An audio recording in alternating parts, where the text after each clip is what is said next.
neighborhoods. Um, yeah, where is everybody? You guys have planning fatigue already? They don't want. Yeah, they're in the neighborhoods. Oh, Yeah.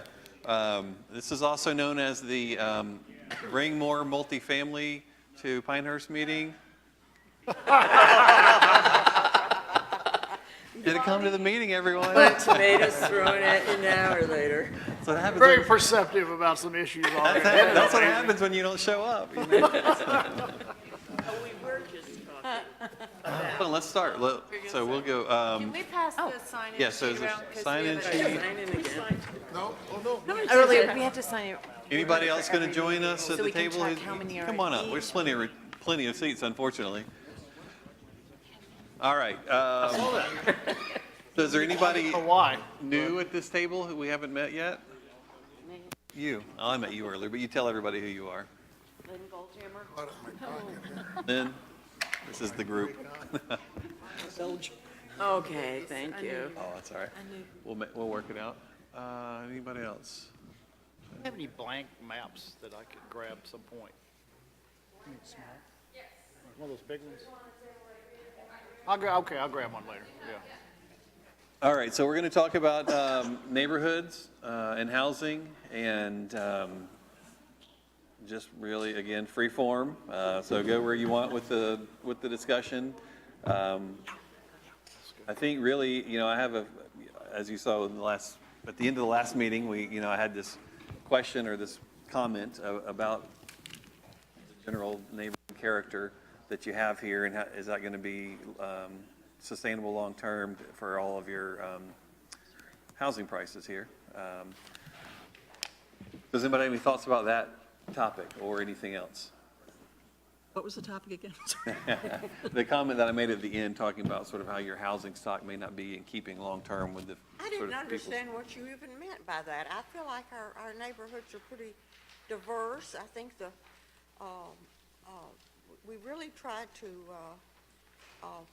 keep a lot of the larger homes, like on number 7, and I think they're different around the village.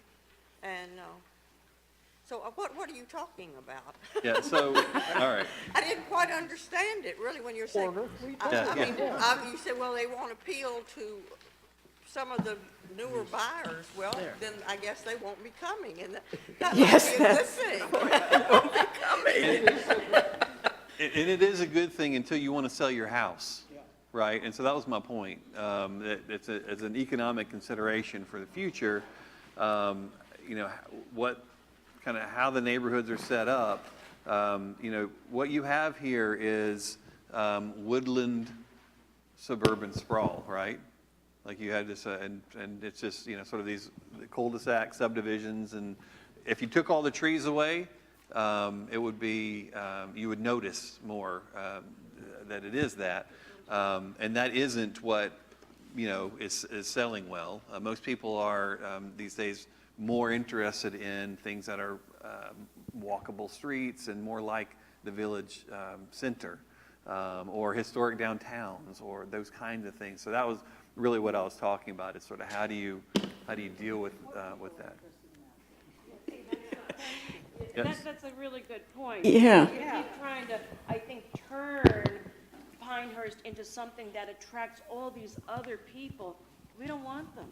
It attracts the people who want to be here to what is, and if the people who aren't attracted to that, they don't have to be here. Oh, we don't have a problem attracting people. We never have. If anything, we'd like to attract, in my opinion, I'd like to attract fewer. Yeah. It's getting too big, too fast, and faster than our infrastructure and our schools and everything else can handle. Well, just as a sort of get everybody up to speed, in the meeting, one of the meetings earlier, the schools were here, and they said it'll be 10 years before you're having school issues. The high school, they said, is a bit over capacity, but the other schools will have sort of 10 years left in them. We heard that after what? After they get fixed. We also heard from the water and sewer that we were good with water and sewer capacity for 15 years. So there's a lot of that general sentiment, sort of anecdotal, like infrastructure is a problem. And that's why we like having these meetings, because we actually get the providers here to tell us what is and isn't a fact. And so then it comes down to, if it isn't an infrastructure issue that we really have to be concerned about, it's simply a matter of just our preference for fewer people or, not, well, so right now, as I see it, there's kind of two key groups interested in Pinehurst, and that is sort of the senior, sort of retired kind of group that's always been here, and then now we have the families, the military families, and that's a gross generalization, I understand, but to make categories, that's kind of how it's set up. Now, what I'm referring to, and to your question, who are we talking about, is when you look nationally at sort of what people are looking for, typical, sort of in the market these days, the younger families, people like that, and funny enough, the same preferences are found with seniors, because in many places, in every place in the universe, you can walk about 20 years longer than you ought to have been driving, right? Okay? And so if you don't have a walkable neighborhood, you're stuck. Either you're stuck in your house, and maybe you have the ability to have home health care, and that's great, or you're stuck off in the senior center, usually in the strip mall or whatever. And again, I'm generalizing here. I don't know how y'all are set up, but that's normally the way it works. And so what we're finding is that preferences nationally have changed with younger people and older people, that they want to live in these places because they want to be mixed up with people of all generations. Younger people want to be around older people because of the wisdom that they offer. Older people want to be around younger people because of the vitality they offer. And so things have really changed. And it's fine if you are going to live in your house and somebody else has to worry about selling it one day. But if it's something that, you're going to sell it at some point, that's something to consider. Now, I'm not suggesting transforming your neighborhoods, just to be clear. We've not worked in any city where we found that there was a strong desire and appetite to go transform all the existing suburban neighborhoods, because a lot of cities have that. What I'm suggesting is let's sort of bring all of the discussions to light as we're making decisions for the future, because I keep hearing people talk about all the houses for sale. Well, we don't need to grow. We'll just fill up the houses that are for sale. And then people have now sort of further refined that to say, well, it's the houses over a certain price point. Okay, well, so that's a fact. And so let's understand what that means and how all that works. And then at the last meeting, or the meeting before, we talked about the fact that you all can decide that you don't want to have growth all you want, but the other communities all around you haven't decided the same thing. And so you can let them absorb the market and grow however they want to grow, in whatever form they want to grow in, and have all the same negative impacts on your infrastructure and your community. Or you can have some of the growth happen here and you be in control of what it looks like and attract the type of people that you want to attract and get the vitality or not, get the neighborhood types that you want or not. But right now, the property that's here has development rights. And so one of the things we're looking at is, in spite of anyone's preference for no growth, if that's someone's preference, assuming that that is the case, because I've heard people tell me that, there are property rights. And so what is the allowable development capacity currently with current zoning without any changes, and then looking further, what are the growth trends over time? So those are all sort of just a bunch of thoughts that are related to that topic. So that was my long response to your. I think that people are going to be drawn to all different kinds of housing. You're going to have people who want to be in the towns, in the walkable towns. You'll have people who want to be in the drivable suburbs. And you'll have people who want to live in the city or the country. And I don't think there's anything wrong with any of that. And I think there is something wrong with trying to keep changing things and chasing the trends, because you're going to upset the people who moved to this because this is what it is and this is what they wanted. and you want to turn it into something more urban or what have you. As far as making it more walkable, I'm not sure that's much of an option. We have a downtown walkable area, and the rest is suburban sprawl. Unless you want to start trying to create other little walkable neighborhoods within Pinehurst, but I'm not sure how doable that is. You were also mentioning earlier about how we have these 1970s houses and it doesn't appeal to many people and stuff. But I think one thing that's really important to realize is those 1970s houses and 80s houses were well built. They were typically what happened when people came to this area, they found a lot they wanted, they found a builder to build on it, and they were all just individual homes and well-built with quality builders and quality materials. The challenge I see we're having right now is we have national developers coming in and building cheap houses fast and throwing them up as fast as they can, and there's no, like, standards there. It's like the same crappy-looking house over and over again. And I've heard from realtors that they don't anticipate many of these houses standing after 15 years. They're so poorly done. And I feel like it's really frustrating to see this. I see them all over the country, and that's another thing is, you know, it used to be every place you went across the country had its own sort of little look. And it's all becoming a generic mess everywhere with nothing that looks all that good. And over in Southern Pines, there's a developer who's developing houses, brand new houses, that look like little old cottages. It's called Cottages on May, and I encourage you to go over there and look at it. Every house has a front porch. There aren't any pregnant houses with the garages built into the living room and sticking out. The garages are behind the houses. And and when I went down that road, one thing that was interesting is most everybody, so many people were sitting on their front porches to meet people, and they interact. And that's something that I always loved when I was at the Jersey Shore, how many people had front porches and they sat there and they interacted. And once you take those front porches away and people sit behind their houses, they don't meet their neighbors as much. Yeah. Yeah, and more I'm seeing the 6-foot fences to hide their backyards and, On fences, I don't like the idea of them. yeah. We used to have Not even be trees and able to have 'em. bushes. We used to have trees and bushes for privacy. Now people are putting up these 6-foot fences. And where I lived in California, it was a house where the living areas was on the second floor and other stuff downstairs. And I could see into people's backyards and their 6-foot fences and nobody was there using them. Okay, can we pause 1 second? I'm confused now. Sure. Okay. So I think what I heard you say to start was that we don't want to change how it is. Why would we want to do that? And then following up, we talked about the cottages on May that had this sort of front porch, living, sort of small town character and all of that stuff, which in my mind, and that's why I'm looking for clarification, is the opposite of what you have. Opposite, but looks very similar to the little cottages we have around our downtown walking area, which you already said have the highest square footage price.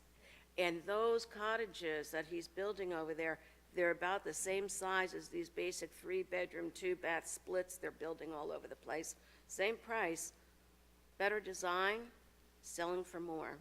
So if you could have that type of development, if you had to have growth, if growth occurred, you would want it to be in that sort of character, is that? I would, because I think what they're building right now, it's not attractive. It's cheaper, people are buying them, but also what's happening with all these things is it's driving prices up. I bought my house 2 years ago. These new houses, they're the same size as what I have, and they're going for easily 30 to 50% more than what I was paying. And this is what happens whenever the developers come in. They start building and building and building, and more people come, and the prices go higher and higher.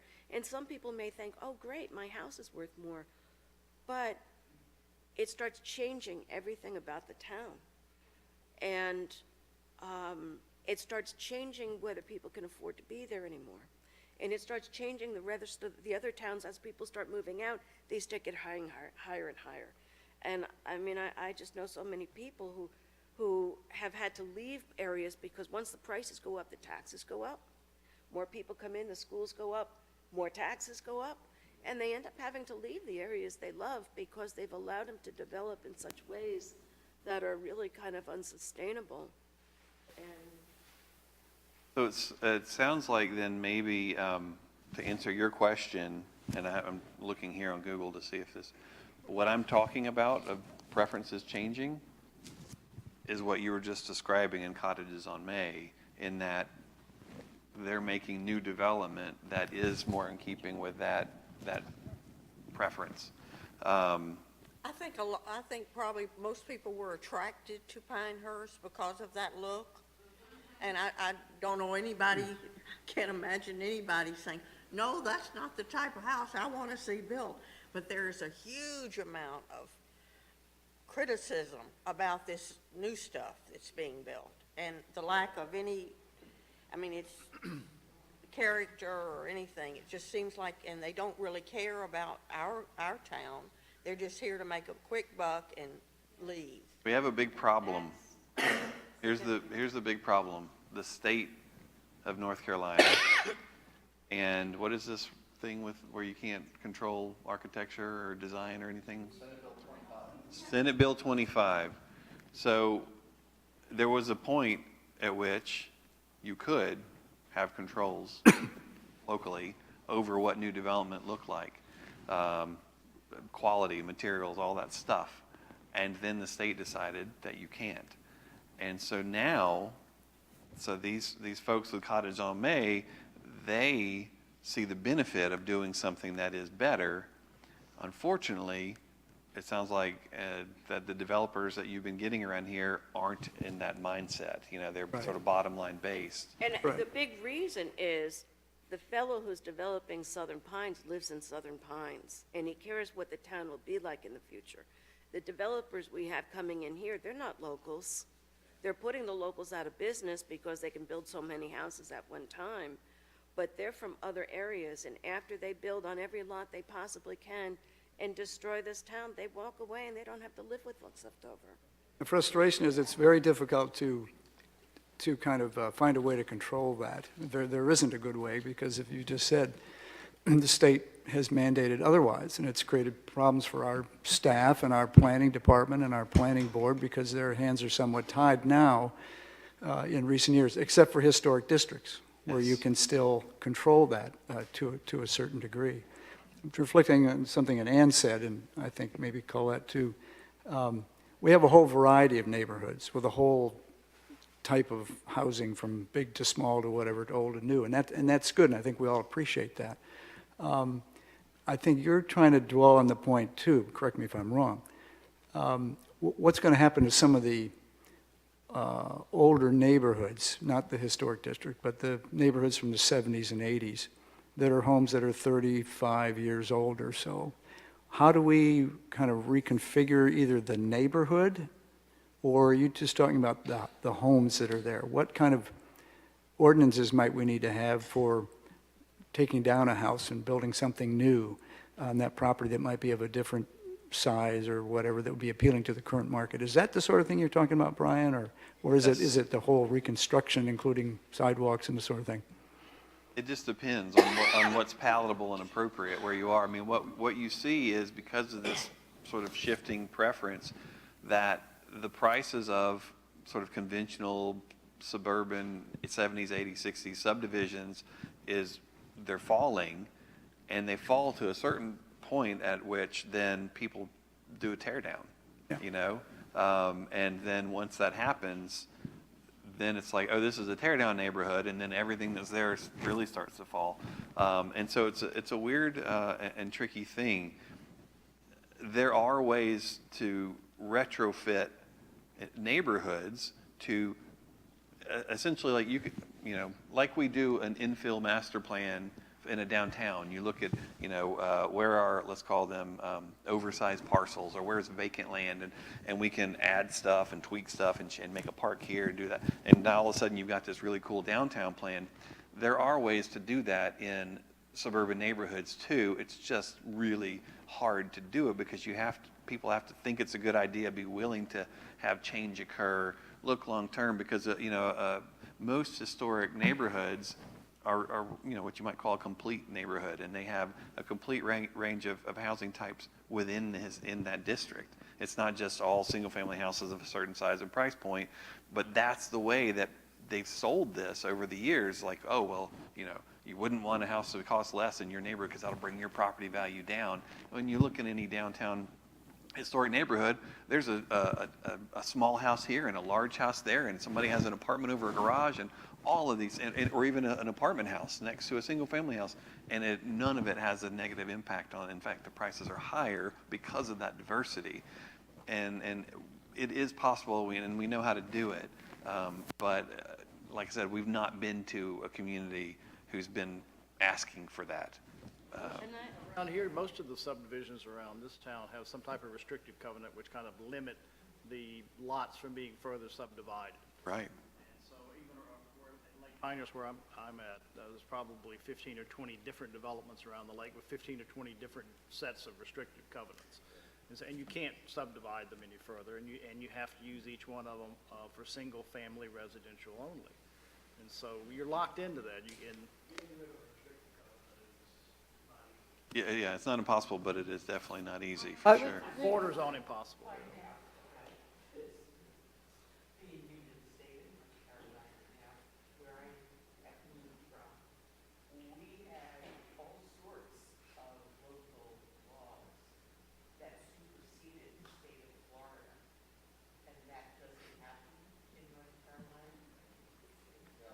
It can. Yeah. If you've got a restrictive covenant, for instance, the state of North Carolina cannot supersede what the uses are of the land in that subdivision. That's right, but you only would have the restrictive covenant if the developer put it in place on the property, and so the developer starts the discussion. So Matt has good stuff.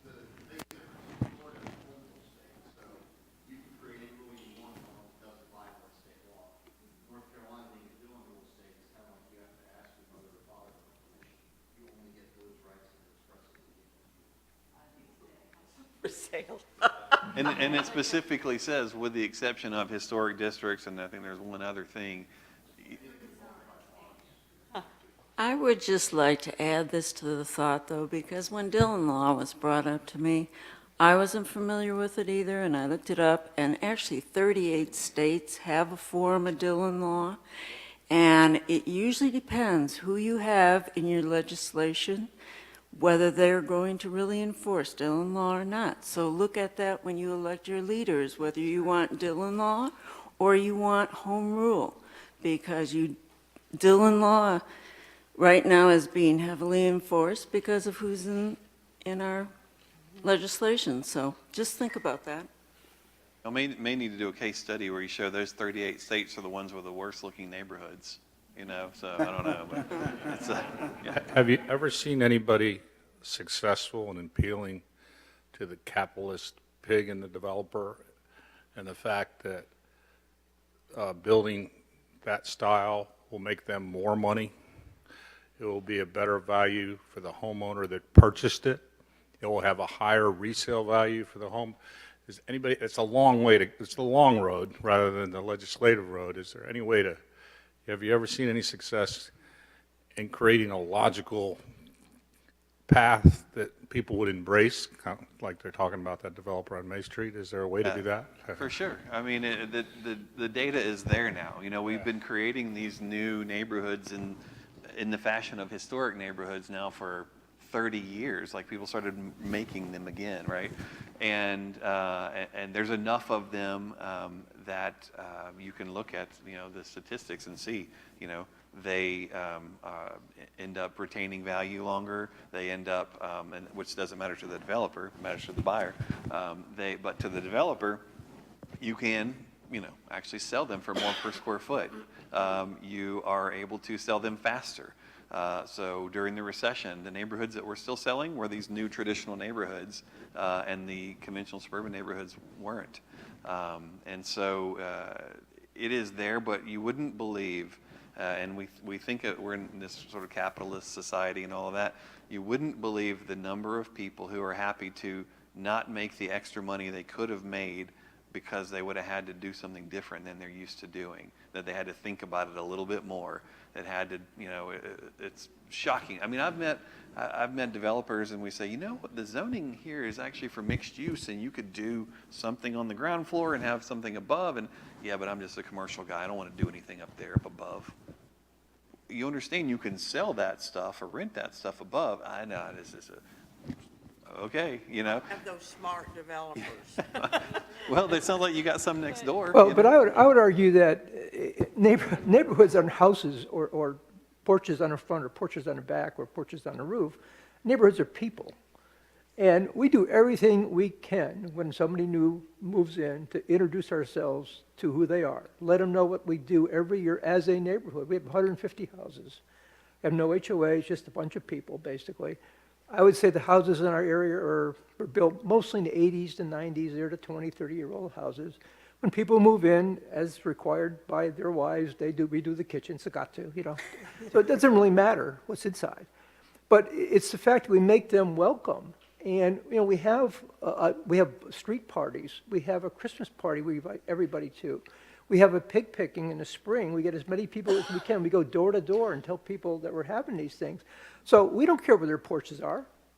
Now, our neighborhood is a bunch of cul-de-sacs, so we can walk in the middle of the street at pretty much any time and not get hit by anything, perhaps, except a wild rabbit. But, it's a good place to walk. You can't walk to anywhere from it because it's too far for most people to do that. But it's how we make people feel that makes them a neighborhood. People say it's a wonderful place to live, but they don't mean the house you live in.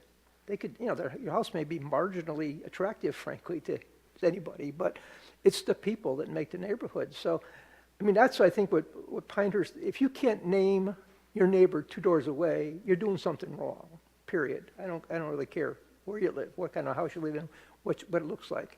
So you've got to, start it rolling. If you want neighborhoods to be great and to be vibrant and stuff, you got to, work to make it happen. And, introducing yourself and getting people involved is the best way to do it. You were talking about these neighborhoods that you've worked on, and what were you saying about infilling and this and that, and about, when these properties are like falling down and there's no neighborhoods that are on the decline or anything.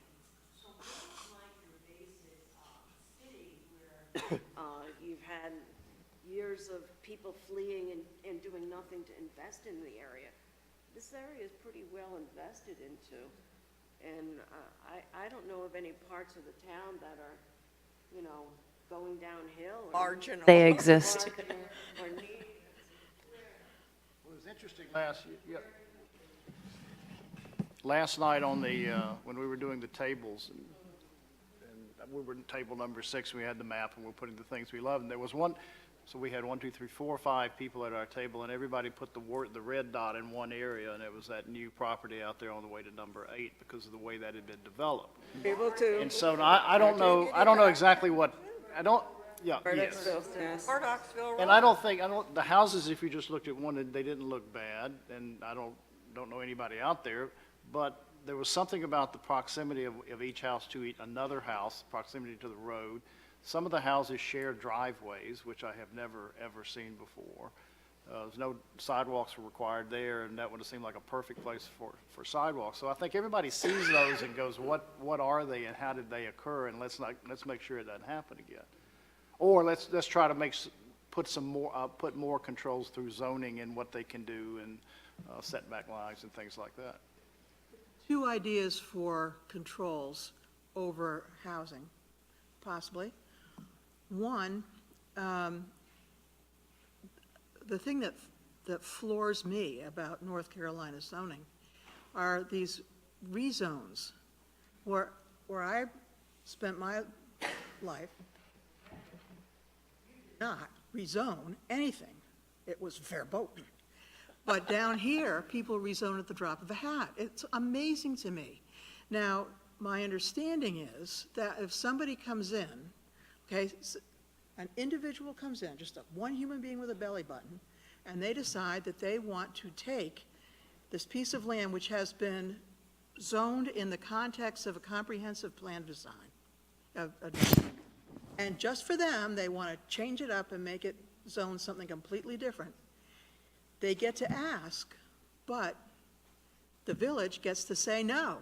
And I wish the village would say no.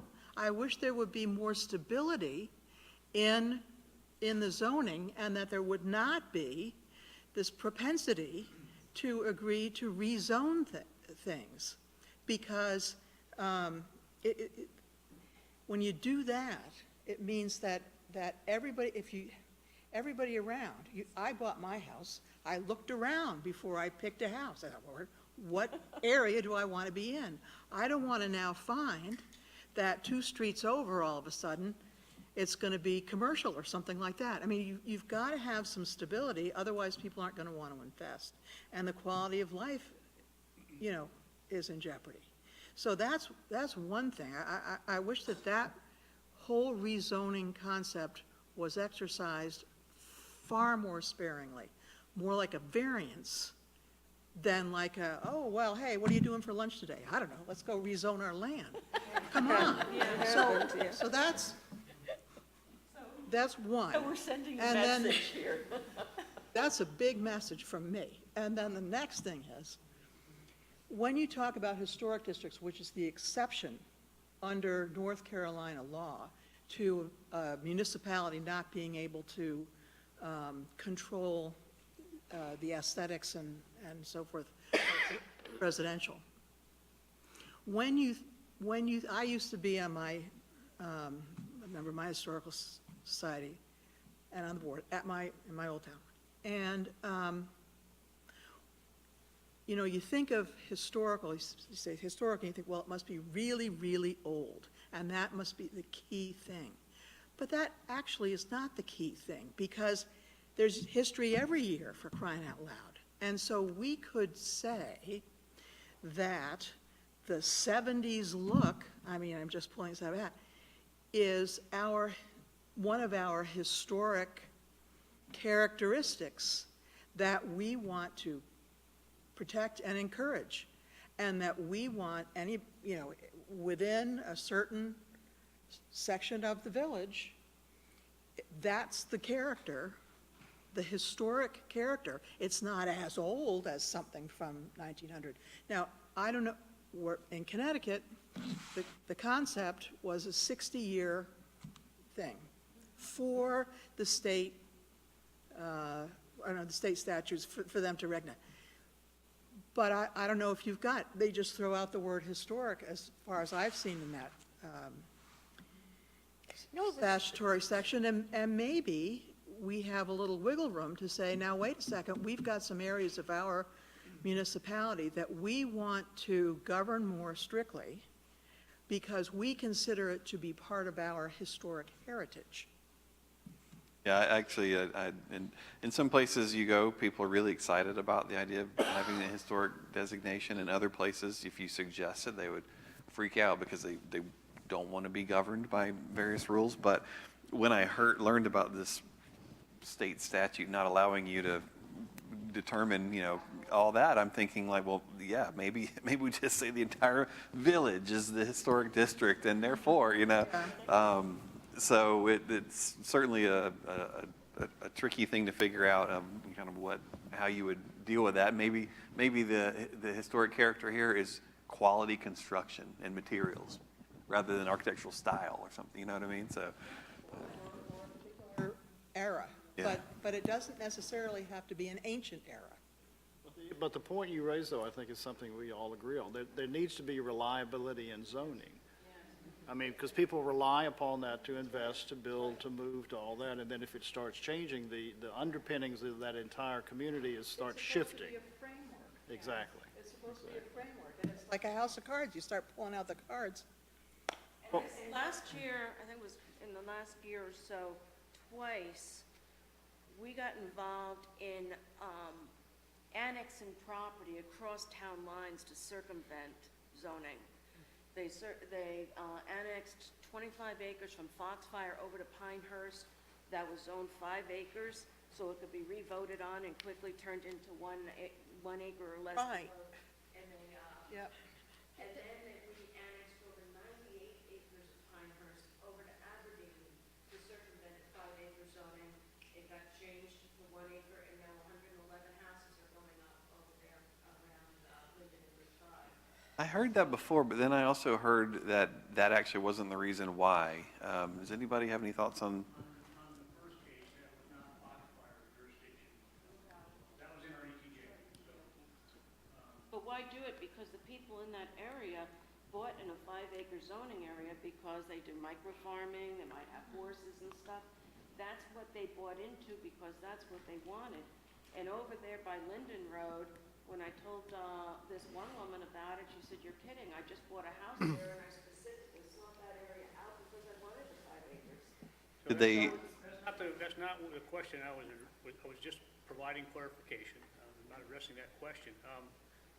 On the case of the second situation that involved the town of Aberdeen, it's a, and I don't know if anybody in the room currently can describe the history of why this wound up this way, other than the fact that we years ago, we extended our ETJ out to the south and west of Pinehurst.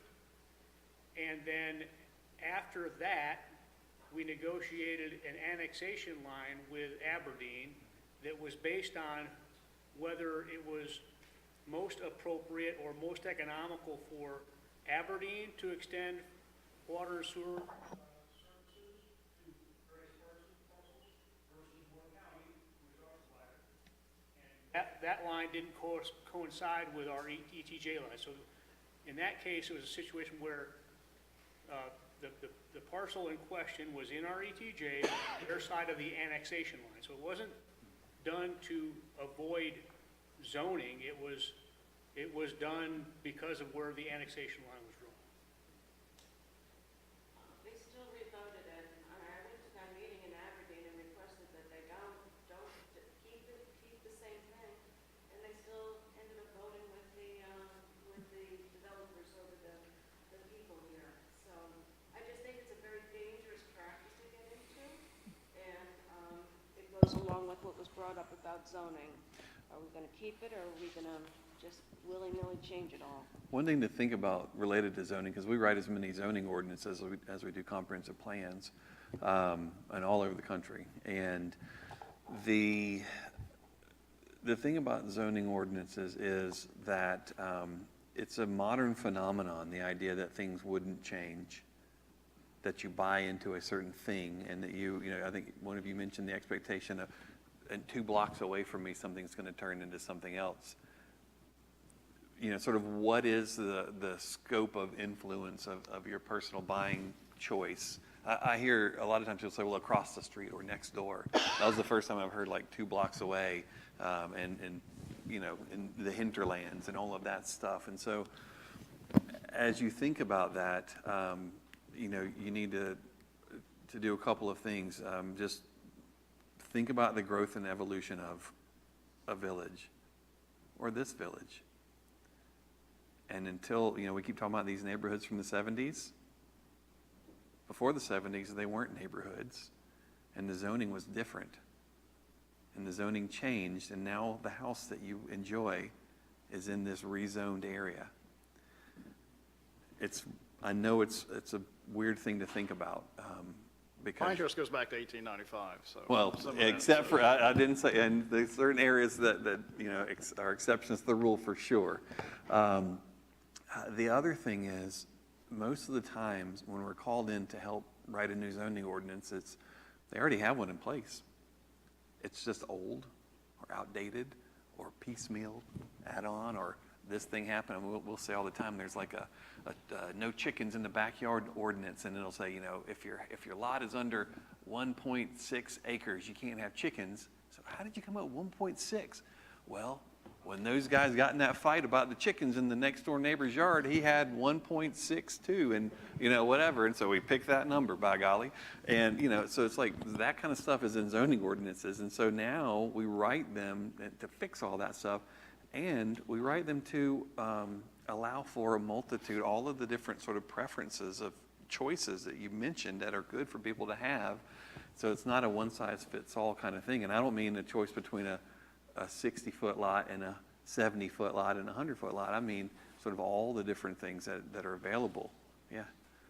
Another point of clarification that I hope is helpful to us. This is, we continue to hear the comments about, particularly the ETJ out in the southwest. In fact, most of it's currently zoned for R210. You know, it's too bad that Bruce Gould's no longer employed at the village with the village of Pinehurst. But if he were here, I think what he would tell you, if he was here in the room right now, given his wealth of experience and background here at the village of Pinehurst and all things planning and zoning related, is that as a result of the last round of our comprehensive plan discussions, there was a recognition that back then, that was a place for likely future development. And while there were expressions of aspirations of keeping a lot of that stuff at a much lower density, it wasn't necessarily realistic, and it wasn't necessarily in accordance with Moore County's development plan that we insist on it to stay at a very low density like our R210. But the calculated decision was made to leave it zoned R210 so that when developers came forward with desires to develop it at a higher density, rather than it being a by right situation, because it would have already been zoned at a higher density, we would have some leverage with them that would allow us to extract some concessions. And so, you know, particularly with regard to the properties that are closer to the village, I think there was always an expectation or an idea that those were maybe more appropriate for lower density or higher density development. I mean, in fact, if you go out there and look at the way the county has property zoned outside our ETJ, they have it zoned for 1 acre, and that's even farther out. You know, so I just thought it'd be helpful to add that clarification. Yeah, that's good. And that's a common strategy that communities use all over the country, is to sort of keep something zoned low, knowing that there's development desire and pressure in order to have some, especially in a state like this now, where you have to have some sort of leverage by them asking you to do something different than the zoning. The other thing, you know, when it comes to the idea of how zoning impacts a place, most of the issues that we see aren't just from being piecemeal zoning, like I mentioned, or old or out of date or whatever. It's that they had no vision in mind. They just zoned the property, and it was all about separating one use from the next. It's actually a massive departure from how we had built the most loved cities and neighborhoods and villages in the country. And so that you start getting this sort of 70s, 60s, 50s pattern of development. And now what's happening is the trend is to not just have a comprehensive plan that's a vision document, but to actually write zoning that has a specific vision in mind. Not a vision for exactly how each street and each house is to be built, but the idea that it's not just going to be sort of willy-nilly however somebody wants to develop, and we'll have some minimum standards, and we'll just have, you know, lot sizes, and so that'll be all single-family lots of this size or whatever. You can actually start to have zoning that adds for more sort of diversity to create more of a complete neighborhood and those types of things, but it's more of a vision-based zoning as well, and with character in mind. So there's a lot of different ways that you can accomplish your goals. Zoning is part of the tool, but the reason you see places that rezone all the time is because the zoning isn't either one having the intended outcome, or there was no intended outcome in the first place. And so the landowner or the property owner is coming in, or to your point, sometimes it's intended to have a rezoning. It's just not written down like that. It's not like this is future rezone. It's just called sort of low density. Now that said, when you come and you're going to buy a piece of property and you're going to look at what can happen around me, don't just look at the zoning, look at the comprehensive plan, which is the higher vision, or look at the county plan, and those kind of things I think are important in that. But it's not unreasonable to say that the average home buyer probably doesn't do that, and they would be surprised if something got rezoned near them. Yeah, go ahead.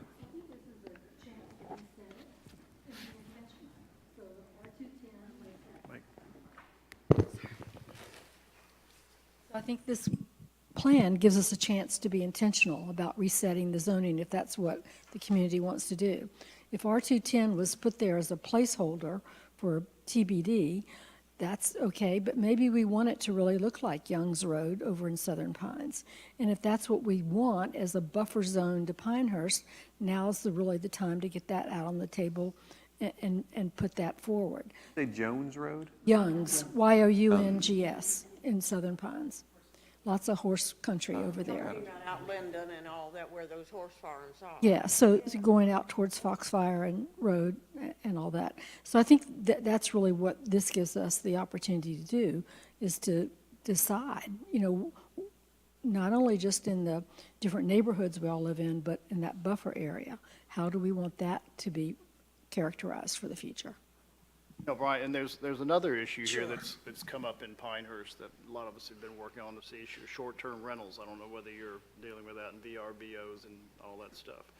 And so you've got a lot of neighborhoods in Pinehurst that are zoned for single-family residential, then people build a brand-new house and discover next door that they've got a rental property that may have 2 or 3 different groups during 1 week of, guy groups or fraternity parties or whatever, something going on there in the middle of a family-oriented neighborhood. Yeah. So I think the village of Pinehurst is trying to grapple with how to do that. Where I live on Lake Pinehurst, about 3 years ago, we did a petition to the village asking that they change the zoning law to require that there be no short-term rentals less than 6 months, and that anything under that would just not be allowed.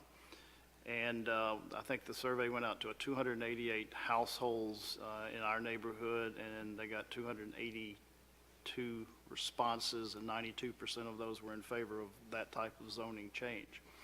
And so the parties against it are kind of the short-term rental properties, which are kind of the low end, I think, on the real estate people.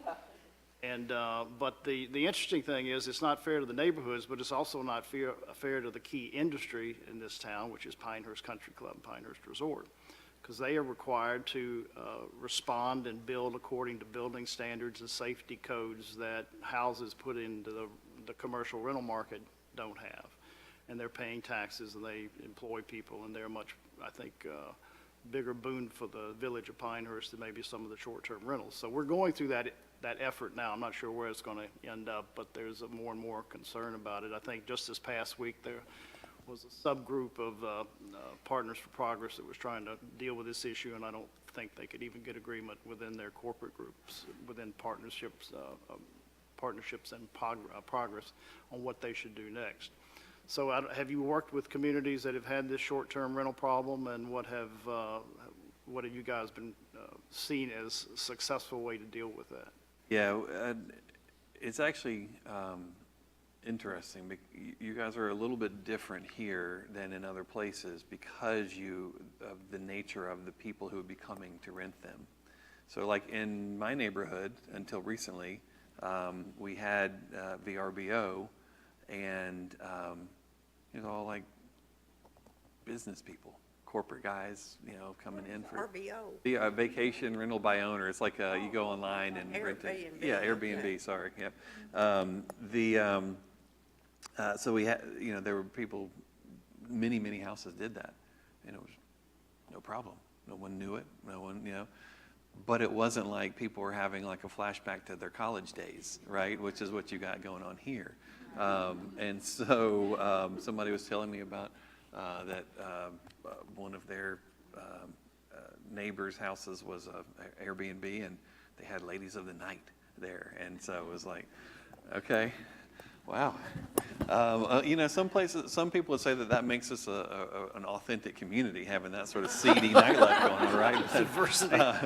But I would say that because of the peculiarity of who comes here, it's a different issue. Because in our neighborhood, it became a problem of a theoretical problem. It was never actually a problem, and then the HOA stopped it. They wouldn't allow it anymore, which was problematic because it served a purpose. Here, though, also you're different because you have a bunch of hotels, places to stay.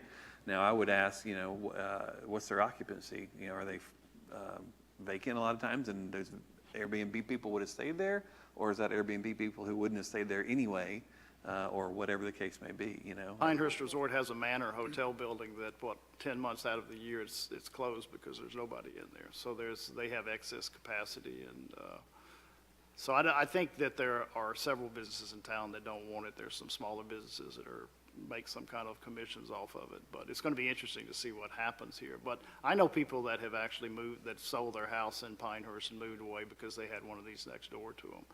And the other thing is we've got more and more families coming in here now with young kids. And so if you've got the primary breadwinner, male or female, that's on deployment somewhere in a war, and their family with their children is next door to one of these things, this is not going to help the village of Pinehurst reputation going forward. Well, and that's a good segue into my next question for all of you is, we're seeing a demographic shift here, and these families coming in, and obviously I've heard some people say I don't like that. That's not a good thing. That's not really who we are, and that's more people and all that stuff. But they are here, and they're coming, and all of that. You're not really set up for that. You have some schools, right? But what else? Other sort of I have a question. Families and kids and stuff. Last night you mentioned that 41% of our population right now is over 65. And I had a picture of a funnel in my head. Are those folks planning to age out here, or do they want to move to something else because of circumstances? And then what's the inflow at the top of the pipeline of folks with younger kids that may be here 2 or 3 years and then either have bought or a long-term rental or whatever? So are we going to get a sense of what that flow is? And then if somebody does live here and they get to 85 and they just want to scale back, but they want to stay in the village, what do we have to offer them? I mean, we have the hospital and all those kind of good things, but other things. And so I'm trying to get a vision for 15, 20 years down the road, what product mix. And then for those that have been successful in their lives and have beautiful homes, and then their kids inherit them, but they don't necessarily want that anymore, what is that going to do to our neighborhoods? So this is crystal ball stuff, but I'm just wondering if there's anything we'll have. We're working on it. Okay. It's a short answer, but. That's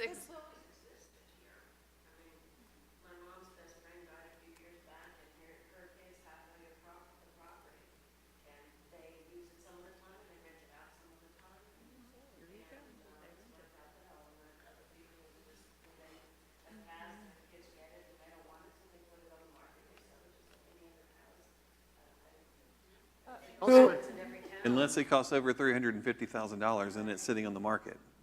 And But in there's a Pinehurst, reason for that, there's too. a lot of people that are in their 90s still playing golf every day in this town. Seriously. I am still waiting to hear all these young people stand up and say they moved here not knowing what they were moving to, and that they don't like it, because all the people I talked to, and even a few of the young ones that were at the first meeting, said they moved here for exactly what it was, knowing what it was, to avoid Fayetteville. So I don't understand who these people are standing up that want it different. What is it? That's the thing. Pinehurst, the way it is But now. Pinehurst isn't one thing, and that's the difference. So if I ask, well, again, this is our next topic. oh, thank you. If we ask the young families, many of them, I might wager to say most of them, where would you like, if you could pick anywhere and cost for no issue, where would you pick to live in Pinehurst? They would nearly all say in the center, where I can walk to the village. You're guessing, or you're saying? In the center of the village, if I could afford it, I would have. So I had to buy what I could afford elsewhere. Right. You can't shift everything to make it be exactly what everyone or the majority want. It's, you know. Why, but if you didn't get the, let's call it the neighborhood you wanted because it was too expensive, why would we continue to offer people things that aren't what they want? Well, elaborate a little bit on that. And are you saying that, well, I'm not sure what you were saying. Yeah. Okay, so, all right. Well, because there's about three things wrapped up in that, at least as I was hearing it. But one thing I'll say, and then Go ahead. get, If I remember. I think this is what Colette mentioned this too. My experience in talking to young families, whether they're military or otherwise, is that the reason many of them, not all, but many of them came here was for what Pinehurst is and what they observed and what we have.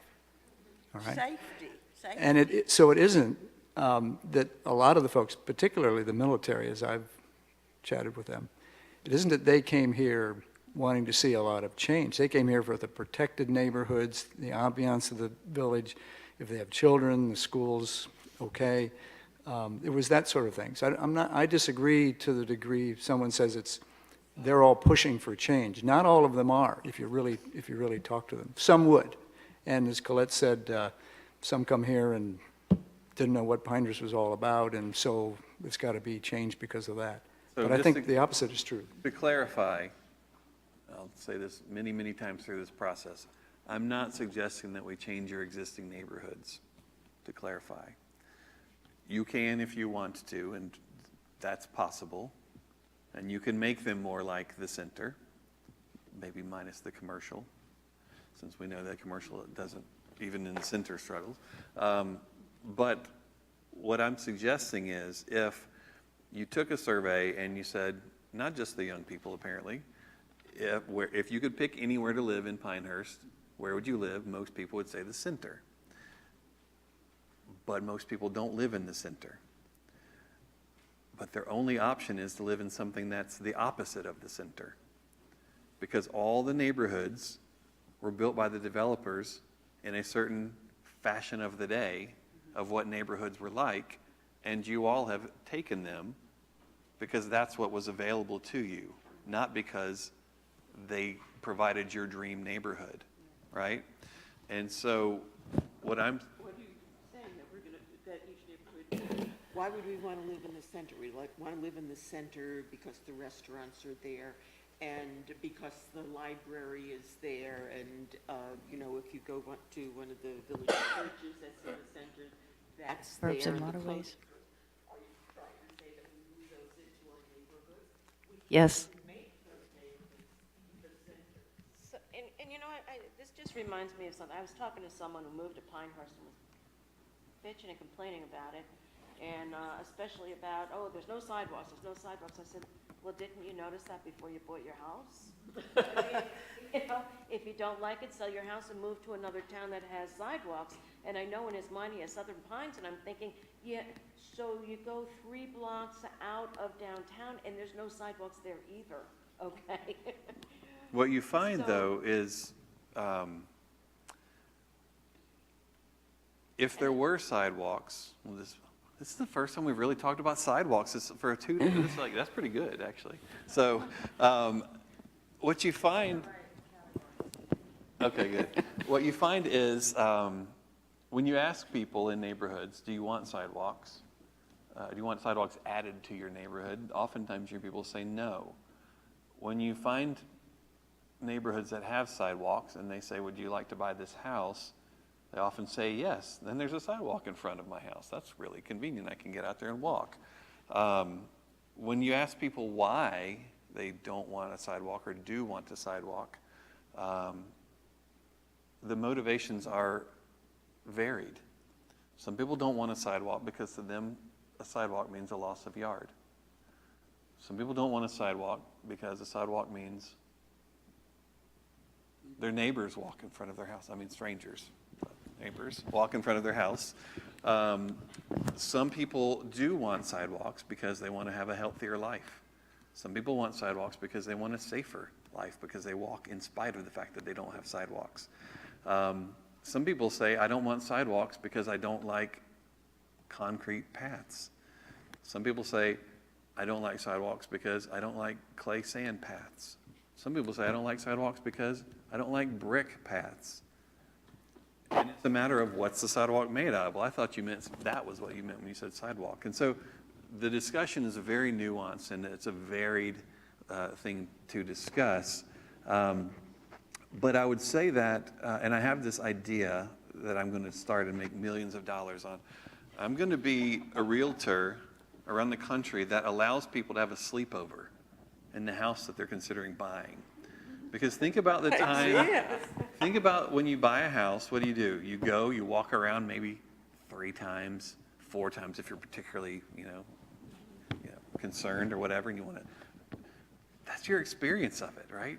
You don't notice those things like, oh, shoot, I'm a walker and there's no sidewalk. And God, this traffic here. Because when I came to look at the house, it was every time I came, it was after work and there was no traffic here that day. And so it's not a simple matter of you should have noticed before you got here and don't complain about it.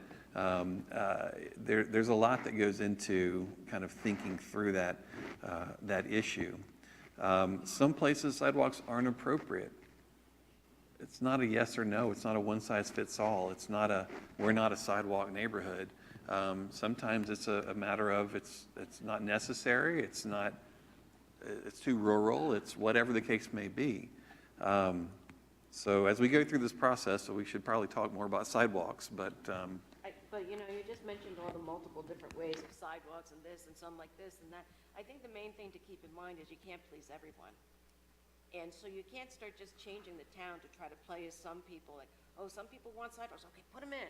Okay, some people want, high-rise apartments. Okay, put them in.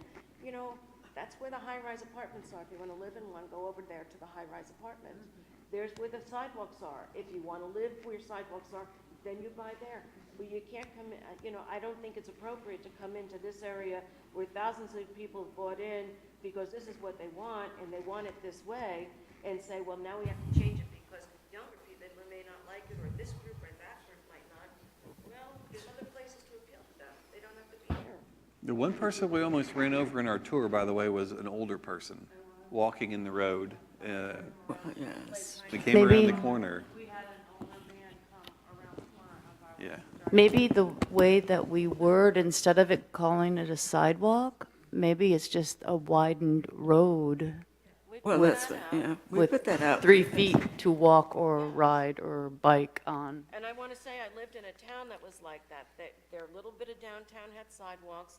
Beyond that, their major roads, they widened the edge of the road about 3 feet on each side, and that's where people walked, and that's where they rode their bicycles, and it worked out very well.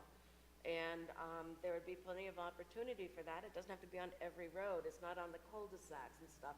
It's on major roads like Morganton and Monticello. To bring the communities cetera. together. What's the difference, by the way, Well, in a sidewalk and a wider road? It's black. blacktop. Our roads extend 3 feet beyond the driveway.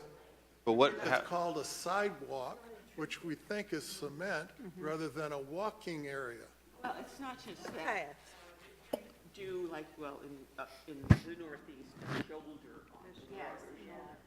The state is going to maintain that as opposed to the walkways which tree roots take up and which bricks turn and you can twist your ankles and cement cracks. When they do that road, that shoulder gets done too. Just to clarify, though, I think probably more people are really seriously injured by cars walking on the wider road than twist their ankle on a sidewalk.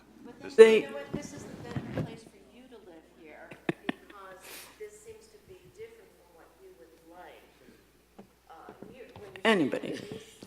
I don't know. I'm saying in general from all these But surveys. I don't know, I'm getting like almost a push for changing Pine. No, I'm giving you a push for nothing can ever change different from how it is when we came here. I think people are okay with change, but they're looking to maintain a certain look and feel to the area. And a lot of places, as they start building up, they start changing. what places were. And And the Comes from different places. that Hilton we've had seen that all of them. happen to. Hilton had all of them. exactly. Where we've seen other places, you know, destroyed around us. Just to clarify too, and on the record, I don't care if you have sidewalks or not. Like, I'm not,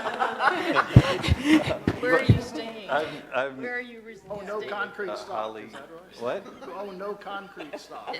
He's staying in the center of town, too. A lot of these things, I only went where there were sidewalks. I wasn't familiar with the area, so I thought, if I don't know the traffic, then I'm gonna. You can get to the brewery. Right. and a lot of these things that we're talking about, like or don't like, is the fact that it was mentioned before, this is what, I want to live in the area. I like, if I had my choice, I would live in the city, in the center, but I can't afford it, I can't, whatever. But this is what's available to me to buy. Not the fact that it had sidewalks or didn't have sidewalks, or it didn't have this or it didn't have that. That's what's there to buy. Either you buy the house and wish for the other, or you go, you take another community. Yeah, and it's not even you don't even have everything available to you. You have only what's on the market at a point at which you need a house. So for those who are in the no sidewalk camp, was it a conscious decision like, oh, sweet, this is a no sidewalk neighborhood. I'm totally attracted to that. I wouldn't want sidewalks, therefore. You know what? You know, oh, I'm sorry, go ahead. Well, I found it's generational too, and you were talking about the future generations, and I put this out to my daughter, who is raised in suburbs, and she lives in D.C., loves sidewalks, loves the D.C. So I said, well, let's ask your children what they want. They want to go back to the suburbs, because usually it's whatever you haven't experienced that you want the opposite. So we could change backwards just the same way.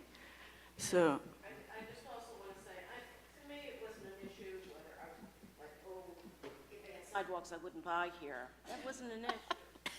But what I do come to realize is a lot of people want a lot of things and they don't think about how much it costs. They think it's free if the government does it. No, it isn't. It comes out of your taxes. So it would cost us a significant amount of money to start putting sidewalks all through Pinehurst. And then you have the cost of maintaining them. And I remember one time when I was renting before I bought here, my grass got a little high and I got a notice that my grass was too high and I had to take care of that. So now when you have these sidewalks, are we going to have the sidewalk police going, you didn't rake that, you didn't shovel that, now you're going to get ticketed? What happens if somebody's walking on the sidewalk in front of your house and it is all cattywampus from tree roots and they trip and they do a face plant and they knock their teeth out? Am I not responsible for that because it was in front of my house? Or is that considered public property and the city's going to take it? Right away. In the right of way. So it just becomes, it just opens. No more than if they did that in the road. What's that? I mean, it's public property, the right of way. The sidewalk will be the right of way, so. Okay. But but then Some is the cities city do going to come require- and rake the sidewalk then that they own in front of my house? Are they going to come shovel it?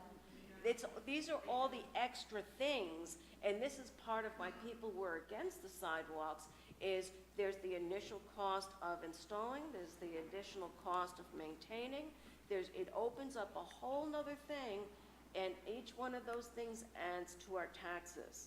And one of the things that people really like about this area and Pinehurst is the taxes are really very reasonable. So now you see why. In New York, you definitely would be liable. Chicago too. So now you see why I push.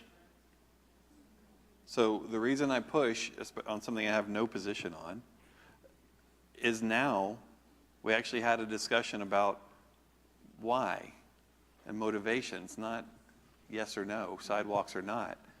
You know, and that's really, and when we talk about anything we do or we don't want, what really is important is why we don't want it.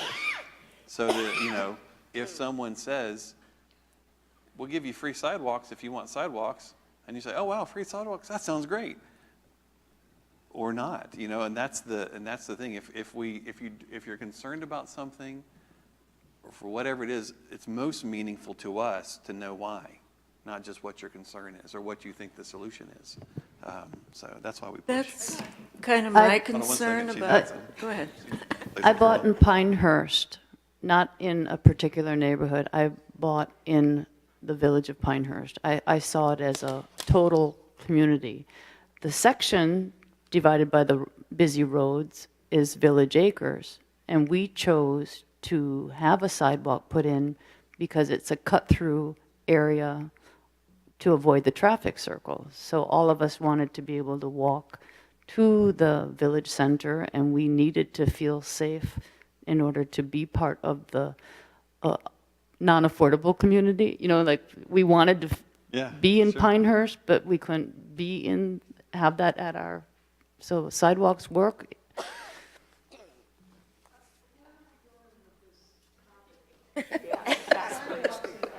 Where are we going with this topic? Yeah, well, it's something that I know you've been struggling with for a while, and so it seemed appropriate to talk about it at some point during the process, and so to learn. Well, we're talking about neighborhoods. I just brought it up as an example that you can't please everyone. You don't want it, what?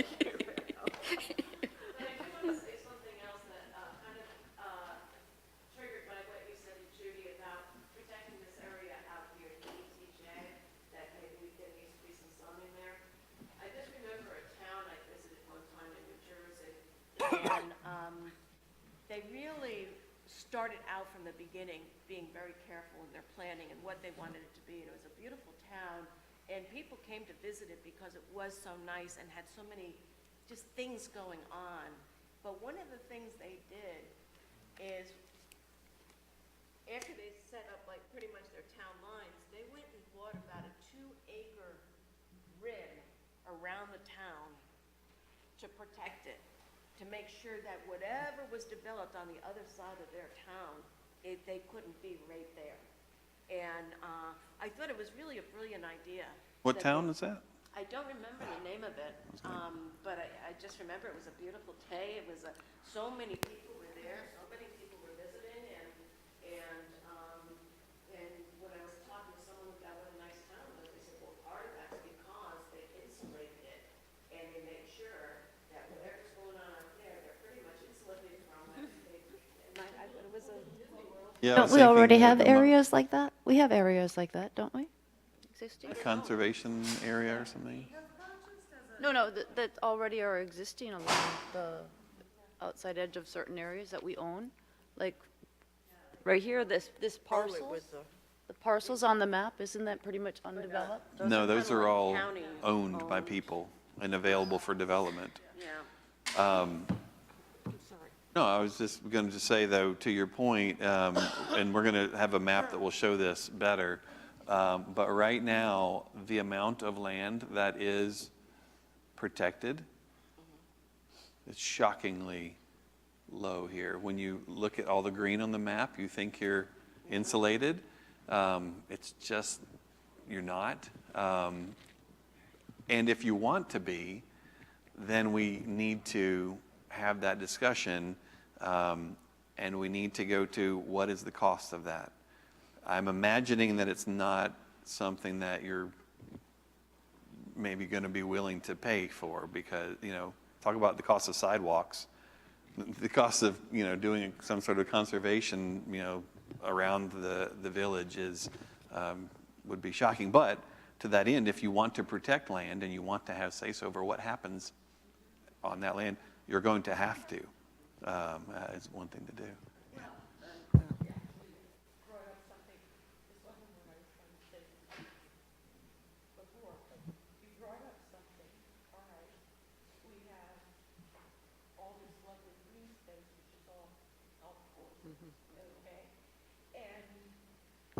The playing of golf. It's a green light. It's dead. Oh, it's dead. Many, whoa. Be bold. It's a little different now, huh? Many communities that were built around golf courses, the golf courses failed. Right. And condominiums went up on that space. And how should we be thinking about protecting ourselves if all the golf courses failed? I mean, is there a way for us to protect that land and say, well, these are nice golf courses, but that's actually conservation land? I don't know. I don't know if that's possible. I would say that redevelopment of golf courses is nationally a huge trend because the industry is declining and the land is so sort of nicely rolling with yes, ponds lovely, and trees right, and all right, of that. it's lovely. It's happening over in Southern Pines, where they're looking to put 600 units in where. Out by the airport. Yeah. So I don't know. We'll have to look into that because it is a false sense of security for sure. Not just the golf courses, but all the trees around like fool you into thinking that you're protected or in some woodland tier. But I think, you know, as we look to the future to figure all of this out, I mean, one of the things we've got to determine is when you have this change in demographics happening here, are we going to say that, like one person mentioned, well, I've got to drive my kids 6 times a day outside of the boundary because none of the stuff that we need as a family is here. Do you start to solve some of your traffic problems by providing some of the things that people need for a family, ball fields or whatever, you know? I see you shaking head. You say that's a no? No, I don't think it is. And there is one other thing, as we were talking before about the rentals and all. There are some very big houses in Pinehurst, and I don't know, as far as the real estate market, if they're considered white elephants or not, if they come on the market. And I think we also have to think of doing something so a Hamptons situation can't be created where somebody rents a house and 20 people come to stay in it. And I, you know. I think that's happened, Thistle Do, hasn't it? I mean, that Thistle Do is a large, right there, right off 5. That's what they said, that it's on the market. But whoever bought it, they were not supposed to do the Airbnb. I mean, they wanted to turn it into a B&B, and that was voted down several years ago. And then whoever has recently bought it and redid it, and it looks very nice, they're doing the Airbnb thing, but someone said there's like 20 people in there. And that's, I would like to say one thing, and I think it's pretty obvious to everybody, but really, our community's economics is very much tied to the how well the resort is doing.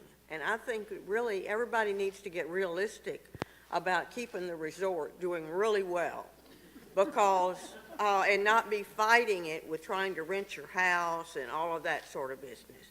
Because there was a period of time that when Diamond Head came in, and that is kind of like the black era, the dark ages of Pinehurst, when all those little lots were developed and all of that. I didn't come, but I had uncles that came. And I mean, you know, Pinehurst was not what it is today. And I'm grateful for what we have now. And that's highly due to the economics and well-being of the resort that came in and put a huge amount of money into our area. And so I'm sorry that man's not here to hear it, but I'm grateful to him and what the resort has done.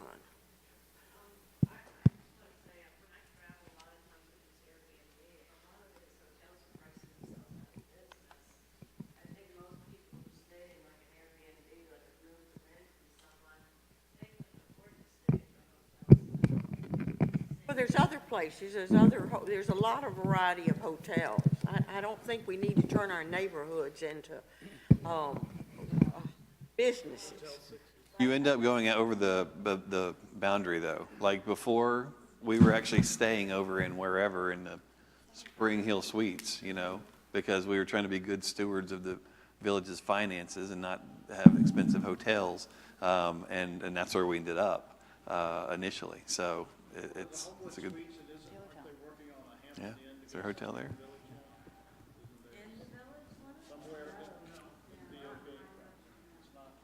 What about, you see in historic neighborhoods, many of the downtown mansions that became too expensive for anybody to, became apartment houses. Well, What about that? I kind of wanted to speak to that too, in that when I was 26, I bought a two-family house. I was living in Norfolk, Virginia. I was stationed there at the Navy, and it was a great opportunity for me to be able to own the house with an apartment that paid part of my mortgage. And I don't see where we allow for that here, like multifamily houses. But I think that they're a great opportunity for people to be able to help afford a home. Yeah. I mean, it's a solution that's used, has been used forever, and it's used all over the place. It's sometimes hard for people to wrap their mind around it in an area like this that is more sort of not as urban, if you will. But I think that, put it this way, if it were your house and you couldn't sell it, you'd be thinking, exploring all of your options, and so but it might require something to be rezoned, for instance, to make that happen. Don't we have an issue about someone wanting to create that type of home where you would have multiple people living in it, like a health something? Don't we have? Senior living. So, To a group of people who live together.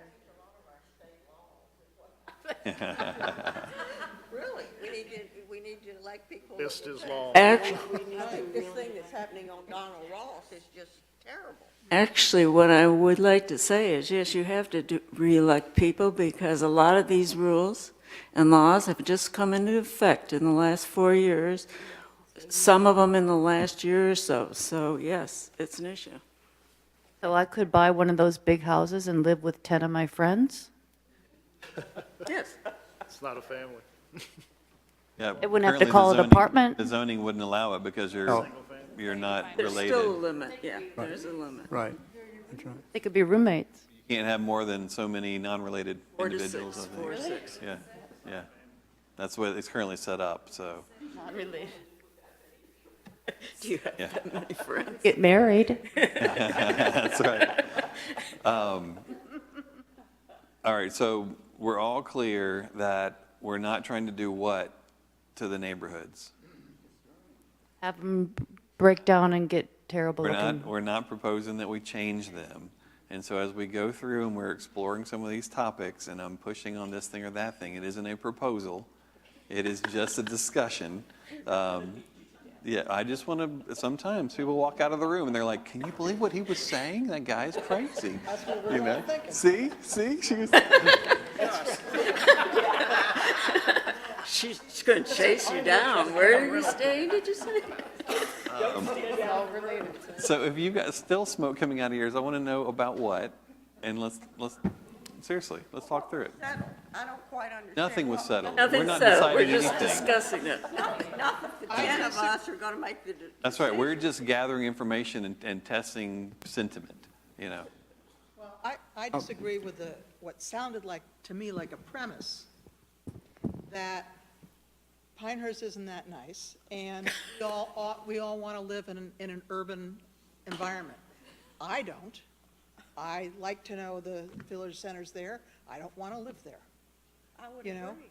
And I'm happy where I live, and I don't want it to end up having the rug pulled out from under me because somebody comes larking through and decides to rezone all around me to something completely, I'm like, well, what are you doing?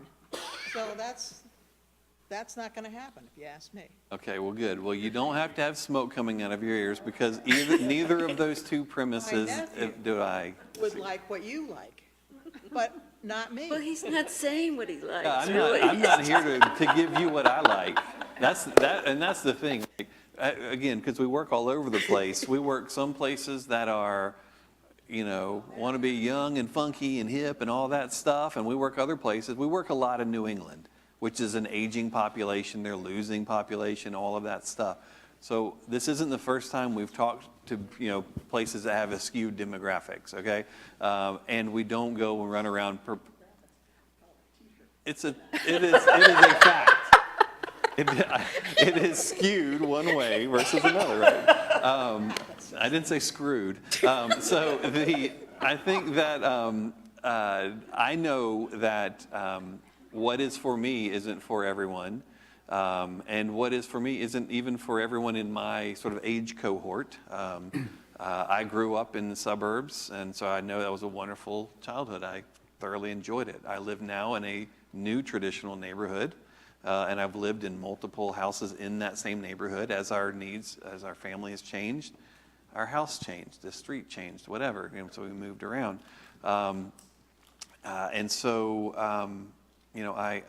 I get it that there, and that's my point really, is that there are all sorts of different preferences. And in that kickoff presentation, and I may have said it to you, or after you made a comment, but I could be wrong. And I had everybody start raising their hands about how long they've lived here, right? And, it seemed like the average person had lived here about 5 years, really. And there was somebody who lived here for 75 or 80 years, and I had you all thank them for letting you come. And so it is incumbent upon me to push against any sentiment of we can't change anything now that I'm here. It's, and that's the thing. At the end of the day, it doesn't mean that the answer is we won't change, that we will change something. It is possible, even though I'm pushing against this sentiment, that the end result is no new growth. But for me to just accept that is everyone's perspective, because I have talked to many people who are, one, glad that you let them come, and two, would be happy to see some, a few things, and love Pinehurst in general, but weren't necessarily given the house or neighborhood of their dreams. They just took what was available because they liked the schools, because they liked the center, because of these various things.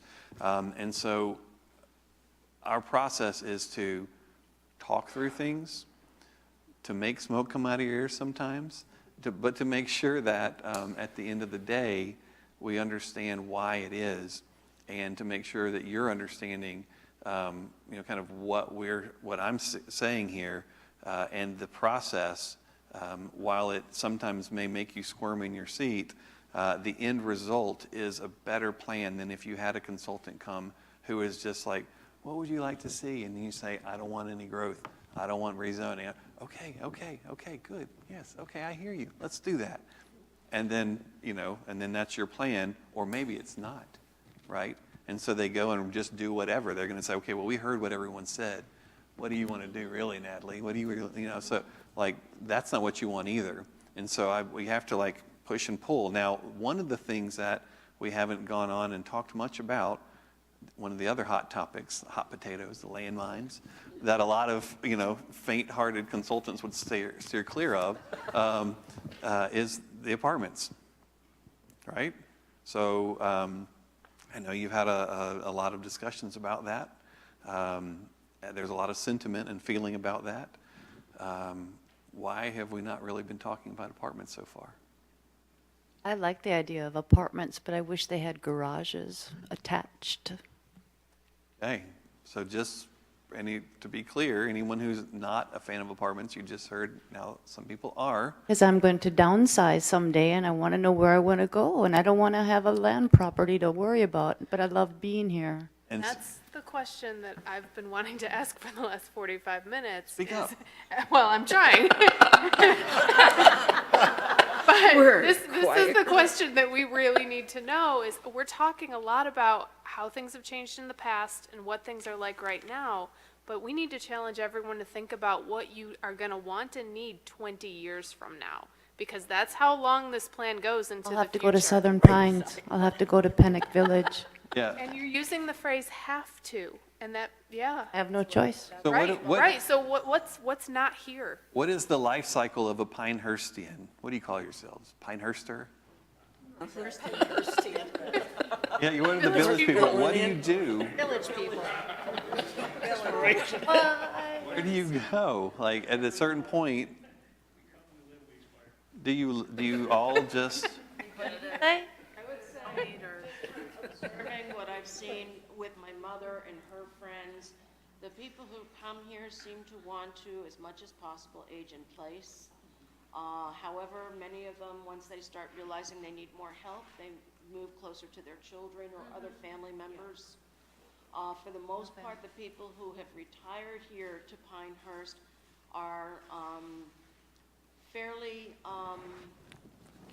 financially set, so that gives them additional opportunities that maybe other people in an urban setting might not have. You know, like you mentioned Phoenix Village, that's not for people with empty bank accounts. So there are quite a few senior housing options here, but just like all across America, it's not cheap to go into senior housing. and so home health care is a thriving industry here? You all get cared for at home? Is that the, right? It's growing, but it's cheaper. Like if you just need a little bit of help each day, if you can stay in your home, it's cheaper than going into, you know, another. And I think if they had communities, sections or zoning areas that would be able to put affordable townhouse type situations that were little neighborhoods with garages, you know, that you could. Yeah, her mom lives in one. Yeah, we have a few. Yeah, that's. But we don't have a lot. 55 plus, yeah. Yeah. So we have. Which one is it Hey. called? Which one is it called? Pinehurst Trace. How many units is there roughly? 10, 100, 20? How old is that?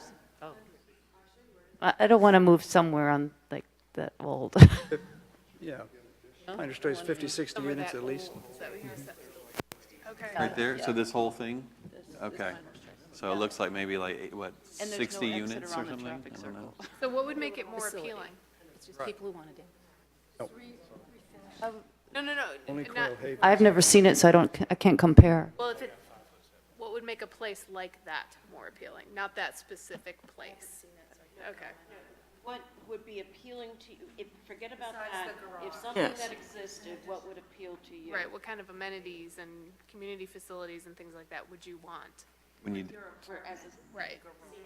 I guess it would be kind of like a one-story, you know, no zero maintenance. Middleton Place, of course, that's in Southern Pines, but that's very popular with people who are downsizing. So Say the name again? it's Yeah. right there on. Middleton Place is very popular, and so is Cotton. Was it Pinehurst Manor? Is that another one that is Yeah. kind of, yeah, like a community? Like I see myself would like to be in something like that. Right now I'm in a single family home, you know? There's quite a few options around. so you said that's in Southern Pines, like it was no big deal. It's not. A lot of people move from here. I mean, Southern Pines, really, we think of it as a whole community. And when we're thinking about, when we came, I don't want a grocery store every block. I don't want filling stations. I don't mind driving to Aberdeen to get some of the less attractive places, my tires fixed or something like that. Yeah. I don't need that to be in Pinehurst. So I don't necessarily want a lot of that in Pinehurst. How do you feel about the traffic? It's always been a very single-family place to live, a single family home. What about the traffic, though? Well, we've got to work out ways to get there. So it's a problem. And those things, hold on, your smoke's coming out of yours again. One thing I'd like. Smoke's coming out of yours again. I want to know about that. One thing I'd like to say before we, is I really would like to recapture the village. I've been so concerned and so upset when we got larger than Southern Pines. We don't need to be larger than Southern Pines. I would rather us stay small and be a village. We don't need to be a town or a city or go on like that. So that's just really one of my passions. I really would like to work on slowing all of that down. I'd like to stay like a bedroom community. I like that idea. I do. You know. Tell me about your smoky ears.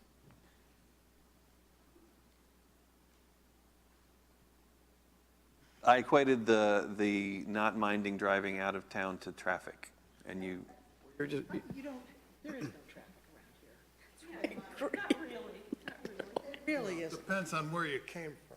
Well, I mean, if you came from, it's just not a the problem. city, It's just not a problem.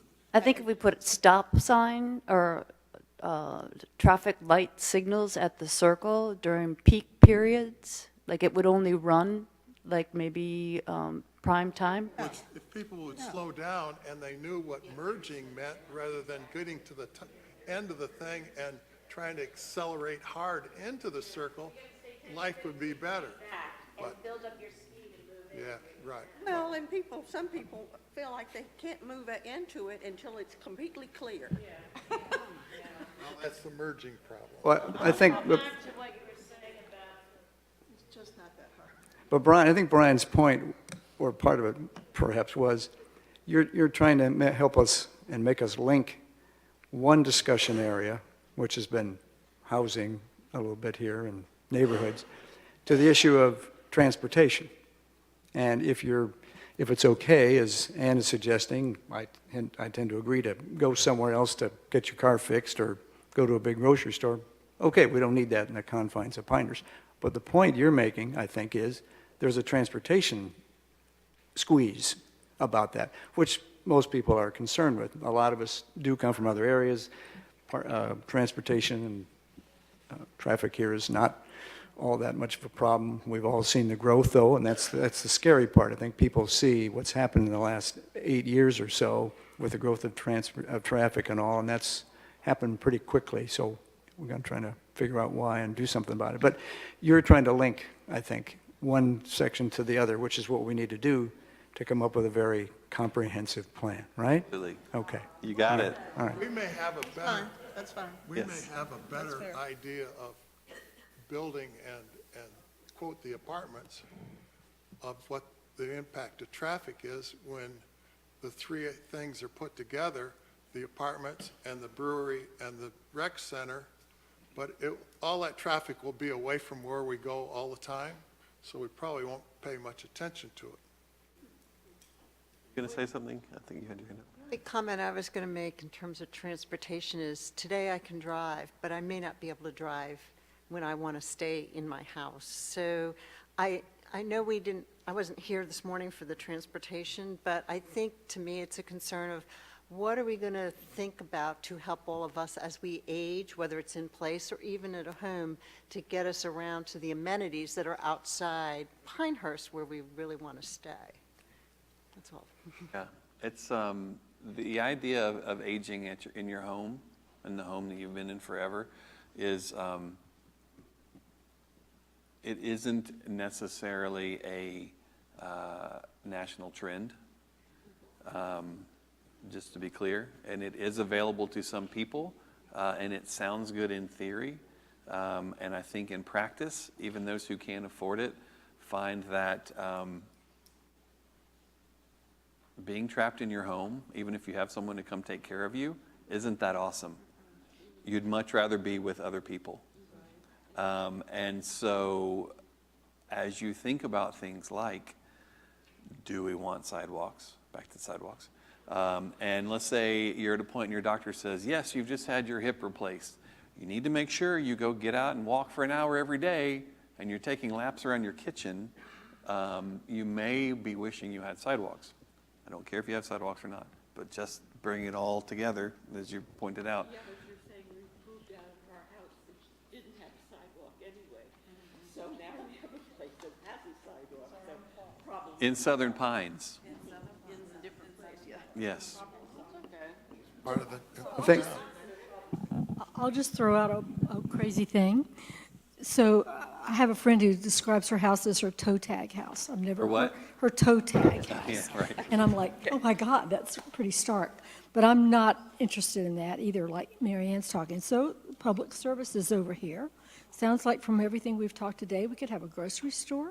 We could have assisted living, independent living housing over there, and, you know, maybe some medical facilities as well. I mean, is that the kind of thinking you want this people to talk about? Yes, so good segue. So the next thing we want to talk about in the next meeting, which started 15 minutes ago,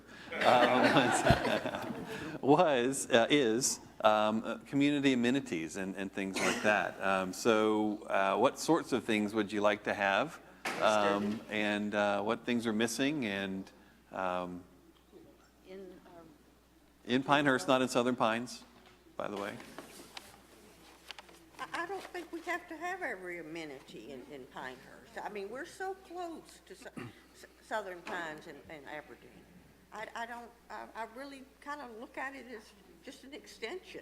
Would this be where we bring up the, Duplicate everything that one town has. We don't have to duplicate it over here. One thing about this library thing that people have brought up, the Sand Hills Library, Community College has a great library. They can get you anything you want. And I've been using it for 20 years and think it's fabulous. We don't have to have every book that they have down in the village. It's just out the airport road a little bit. is this where we bring up the community building? Sure. Tell me about the community building. What are your thoughts about that? You mean the community center? Yeah. That's to be built starting, well, in a month or two, I guess. Yeah. What's going to all go in there? Things for kids? Basketball.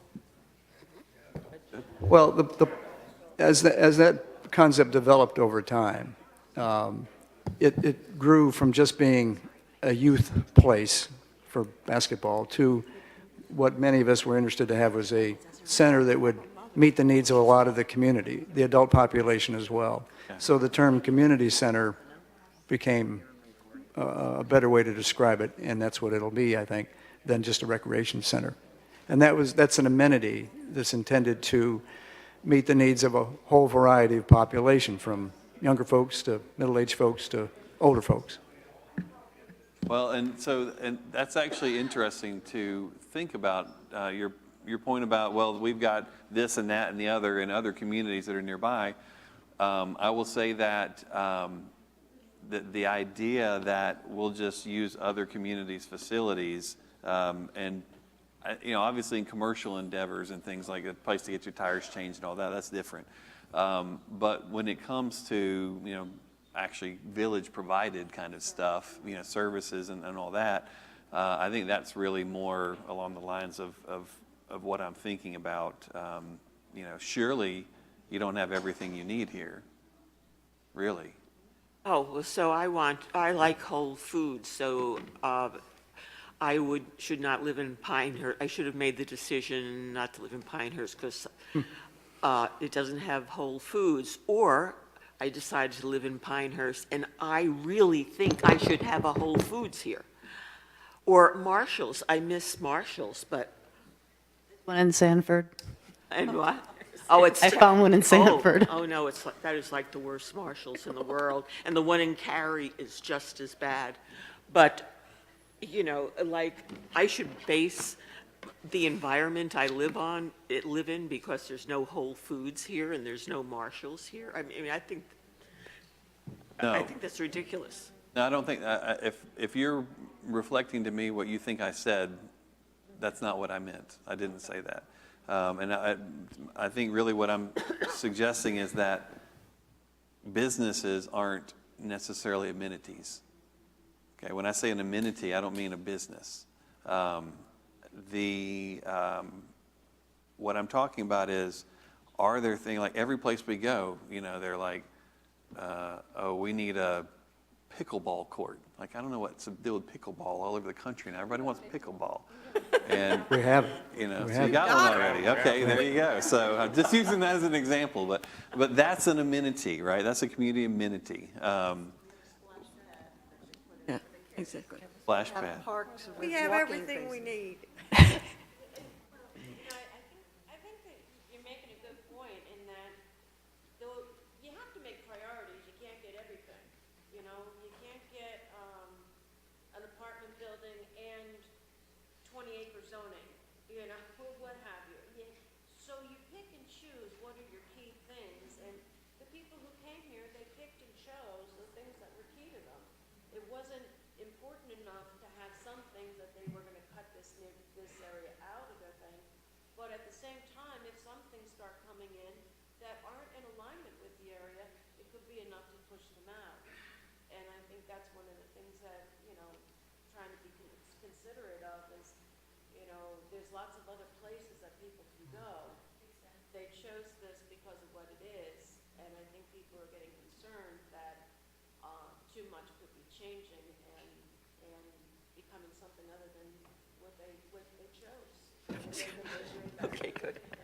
And with our demographics, that's where the money is in Pinehurst. And if this demographics finds another place, that would be bad for Pinehurst. What, what's the guy from the club? Jeff? Scott? He said that the membership is getting younger. The families that are moving in. Well, and it also means that they also can afford to play golf there. So I thought that was interesting. It's not, you know, it isn't always just, They have all kind of levels of membership. You don't have to be a golfer. yes, Yeah, I mean, they may have joined because their kids could use that pool or something Yes. like that, so. yes. I mean. And also, though, thanks to the whole tech thing that happened many years ago, you can be the CEO of a company and you can be 20. You don't have to be 50 anymore or 60. So I guess I would say don't discount different demographics as being able to afford Pinehurst. No, but we're also saying 41% is in our demographic. Yes, yes. Which was surprising. I wouldn't have guessed that you were in the minority. Now, when you consider. There you go. 70s, when Diamond Head was here, it was a call bank, call a nation and sell the property as a retirement community, right? And those people that did that, they retired, they built. Now we're looking at people that are 75, 80 years old, and the whole thing is going to change. And a lot of the conversations we've had today are not what's going to be out there, is what's happening today. And a very difficult transition for us to deal with without your guidance. I don't know. I'm starting to wonder. I'm making smoke come out of people's ears. but- I've worked for the village for 18 years, and 18 years ago, if you had told me we would have built a splash pad, I would have said you're crazy. Like, what planet are you on? Because it wouldn't have, I mean, it just wasn't something that we needed. So, you know, I think you may come here and say, well, I like it the way it is and it has what I need now, but your needs are going to change over the future, and my needs are going to change over the future, and the needs of my children are going to change as they grow up in this community. And I do think you're right, John. The challenge is we need to be thinking out there in terms of what it is we're going to need. Certainly, we have needs now. Some will argue we need a library. Some will argue we need a community pool or an amphitheater or a performing arts center or whatever the case may be. And maybe those are today needs or maybe they're future needs. But I do think it's important that I think you asked us to do this last night, is, you know, consider the needs of people who may not be like yourselves. I thought It's it'd be. important. Consider the needs of people who might not be like yourself, is what she Not said. be like you. Right.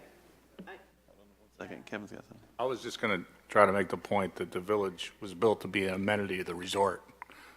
You know, it wasn't built to be a village. It was technically an amenity built by the founder of the resort. So I thought that would be good perspective when you're talking about amenities. Talk about a We're literally a change. village that was Village built. is the amenity. Was built as an amenity, and that brings me to my point that I brought up with you, Brian, when we talked long ago. Is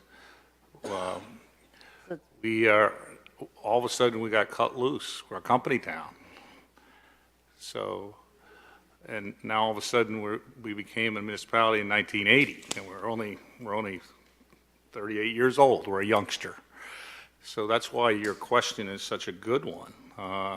We're really not, from a municipal standpoint, an old community, and one of the reasons the amenities aren't here, because we were technically an amenity, the town itself, and I think it goes back to what Natalie said, just thinking long term. And then I'll quit talking, and I'll just tell you my pet peeve is I don't think the arts community has developed well here like it would organically in a town that really started in 1895. And I have a sister that's an artist, and I think the arts says a lot about the community. I don't think it means a building. I just think we have to find our own way in the arts. Technically, we go to Southern Pines for our arts. And I feel like, I think that I wanted to say that first part to understand, I don't know if everybody understands why we don't have some of the amenities. It's because it's kind of like a tail wagging a dog. We were an amenity, and now we're trying to, since 1980, trying to figure it out. And I thought that would be a good perspective to throw out here. I've told you privately, but say it again. That's incredible. Yeah. The original amenities that we had, which was the casino building, which was for people to eat in, and then they had the theater buildings for entertainment, and then they had the steam plant for power, and so all those were the amenities for the resort. And so now we need those back again, you know, because they're retail spaces. So now we need to have the arts represented, and we need to have places to continue to eat and places to shop. The department store was a department store. Now it's a place to eat in small shops. I mean, all the stuff that we had originally concepted as amenities to a resort, now to be amenities for the village. Back, everything repeats, right? Right. Yeah, Jeff. Yeah, I'd like to circle back to Kevin's comment about the arts, and then circle back again to an earlier conversation we had this afternoon about maybe the merits of trying to market ourselves as a destination in conjunction with the resort that's you may be more friendly to the other half of married couples around the country and around the world. And I think that, to the extent that that might be something that's worth thinking about in more detail or pursuing, I think the arts is a big piece of it, right? I mean, if we had a more fully developed repertoire of offerings from the standpoint of the arts, it's golf by day and arts by night. And, it's a thing that couples can come to Pinehurst and have a more, well-rounded, wholesome experience. Galleries, some of the empty retail space, we could do galleries. It could be an artist colony here, people come. I don't know, but I It doesn't have to see be a it. building. I think everybody thinks just because you say arts, it means a building. I'm not necessarily saying that. I'm just saying investment. I see a disconnect because a lot of people talk about, I don't know many communities this size that have their own Philharmonic. So, and yet you go to one of their events at the college, and it is very poorly attended, really. So I think there seems to be a disconnect. We come up with all these ideas, and we have all these good potentials, but there does not seem to be any coordination of interrelationship between all of it. So the arts will go off here, and the transportation will go off there, and somewhere they're not connected, like transportation to the arts or something like that. There's just no connection between it all. I see the trolley going around the town. It must be coming from the resort. So what a great place, though, to have people hop on and hop off the trolley. Maybe they pay a couple bucks or something like that to help finance it. But the ideas just don't seem to come together. They get thrown out there, but they don't seem to come together. Is there any option for returning the old theater or opera house back into a performing arts? Well, it's private property. It's privately owned and There is by an a option. substantial landlord in Pinehurst, and Yeah, you'd have to it's- buy it. Yep. yes, Yep. yes, if it were for sale. Rent it. Is it cheaper than the community building? I think Well, yeah. When I've gone to those Live After 5 or whatever they do in downtown Pinehurst, it's packed. When I go to those Friday night events downtown Pinehurst, First Friday, it's packed. I'm amazed how many people show up. So I think people are willing to come here. When I moved here 4 years ago, I remember meeting some gals and they invited me out. We went for dinner and then we went to the Dugans. And downstairs they had this fabulous classic rock band going on. And I thought, what is classic rock doing in Pinehurst? But they were great. But what I find really is we have better entertainment here in Pinehurst than over in Southern Pines. Between Drum and Quill, Dugan's, over at Magnolia they have stuff outside, and they tend to, I think, just have better bands and music and everything. So, I don't know, but I don't think everyone knows it, you know. I think, well, maybe that's true, but that's good. Kevin's topic about the arts, your conversation and Jeff's, I think to develop the cultural and the artistic side of the community in a substantial way and to have the kind of participation rate you would want to have from the greater community. It's one of those things that the three towns ought to get together on, Pinehurst, Aberdeen, and Southern Pines. We did do a study a few years ago about space and was there a need for a performing arts center or something like that. And what it showed was that through the three communities, we have some good spaces of different sizes that meet the needs of the music pieces that we have, the orchestras and whatnot, plays. So I'm not sure that, we need a new building, but I think we need something to tie that together a little bit better. And I think it's something that would certainly have some options with the resort, but I think would be appealing to the three communities to do something more coordinated. Would that be an option at the rec center that's being built, that would be maybe a next phase of it, like an arts place where there could be classes, there could be performances, there could be something like that? I mean, I don't know. That building's going to be full day one. Right now, there's people in rented spaces all over town. So I'll tell you one thing, though, that we probably, I know you guys have thought of it, but the advantage of having everybody going to one building instead of, how many buildings now? All these programs that are going on in 4 or 5 buildings, probably for the first time, we're going to have the community together in one building on these programs. So there is opportunity in arts. I agree with John. I don't think it means a building. I just meant the arts culture hasn't, because we're so young, probably hasn't had the depth of our neighboring community, and that's all I meant.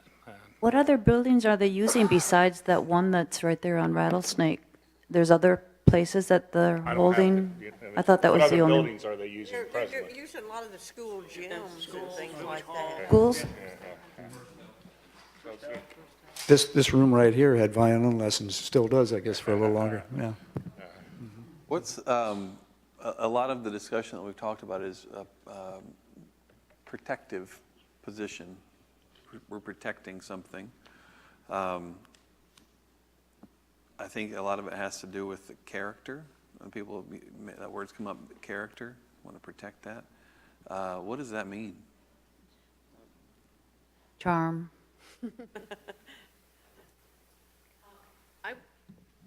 I would say what I'm looking at regarding protecting is I just watch so many places start getting developed and the development runs rampant. They start building up, and so often they all look the same. There's nothing unique or different about them. And you end up with a lack of choice. It's like this place is developed and the next and the next and the next, and there's nothing unique. And even, parts of the country used to have unique looks to them, and it's not so unique anymore. So it's very easy to just get swallowed up in that. And for me, that's what I keep trying to resist. I've watched so many places become a lesser version of what they were because they weren't careful about protecting the good things they had. Tell me what, in your opinion, or any of your opinions, is unique about Pinehurst? Back to the protection for one more second would be property value. You want to maintain your value by having the infrastructure near it to be controlled. I don't know what there is, if you could actually put words on it, but when I first found Pinehurst, I thought I was buying in a Norman Rockwell painting. It just had that New England feel of community and people caring for people, and I would hate to lose that. And one thing I got to say is the trees, because if you mentioned earlier, if you took down the trees, this area would look a whole lot different. And that's a big part of what is looking different. When people used to buy their own piece of property and work with a developer, they would carefully select the trees to remove and to remain. And now the developers come in and they just clear cut. They take it out every single tree, and then they plant a couple twigs. And it gives a completely different look to the area. And I think that that's really unfortunate. And another thing that I have a concern about is this area is a unique ecoclimate. It's a pine barrens, and they don't exist everywhere. And it's something that I think should be protected, and that should be something looked at beyond just our town, throughout our county, and probably beyond the county. But back in New Jersey, we had an area that was a pine barrens, and as development was happening, people came together to protect the area, and they turned it into a state forest, so it's not being developed. But once it's gone, it's gone. You won't have it again. You can't create another one. And I think sometimes we need to be a little bit careful about that sort of thing. That, too, besides the houses, is something to protect in this area, that we have and once they're all gone, will that change something about the climate area? If the climate created, the microclimate created this, I guess with the sandy soil, and I don't know what other changes would happen from it. But either way, I just think that it's kind of nice to protect some of our undeveloped areas and keep them undeveloped. Just to clarify, in your New Jersey example, though, I'm sure, and I don't know it at all, but people didn't just come together and decide to protect it. They came together and people bought land that cost tax money. Just to clarify, because every time we talk about conservation anywhere we go, we say it like, oh yeah, no big deal, no big deal. We just decide it, and you have to pay for it in order to do it. And the longer you wait, the more expensive the land will become. And the more it gets developed, the less you can really protect it. And I mean, right over there on Foxfire Road, there's 2 huge developments going in now. So that was, each parcel was like 200 acres or 1,000 acres and available. And they probably were much more affordable than what your basic lot is here in Pinehurst. So the longer, and now that they start developing that, the cost of the surrounding area is going to start going up more and be harder to afford to buy property in the future. So, Hold on one second. Sorry. Yeah. Answer your question. Yeah. Character. When somebody comes to visit us from the north or wherever, where do we take them to start with? It's either the first or second place, the center of the village. Mm-hmm. This is Pinehurst.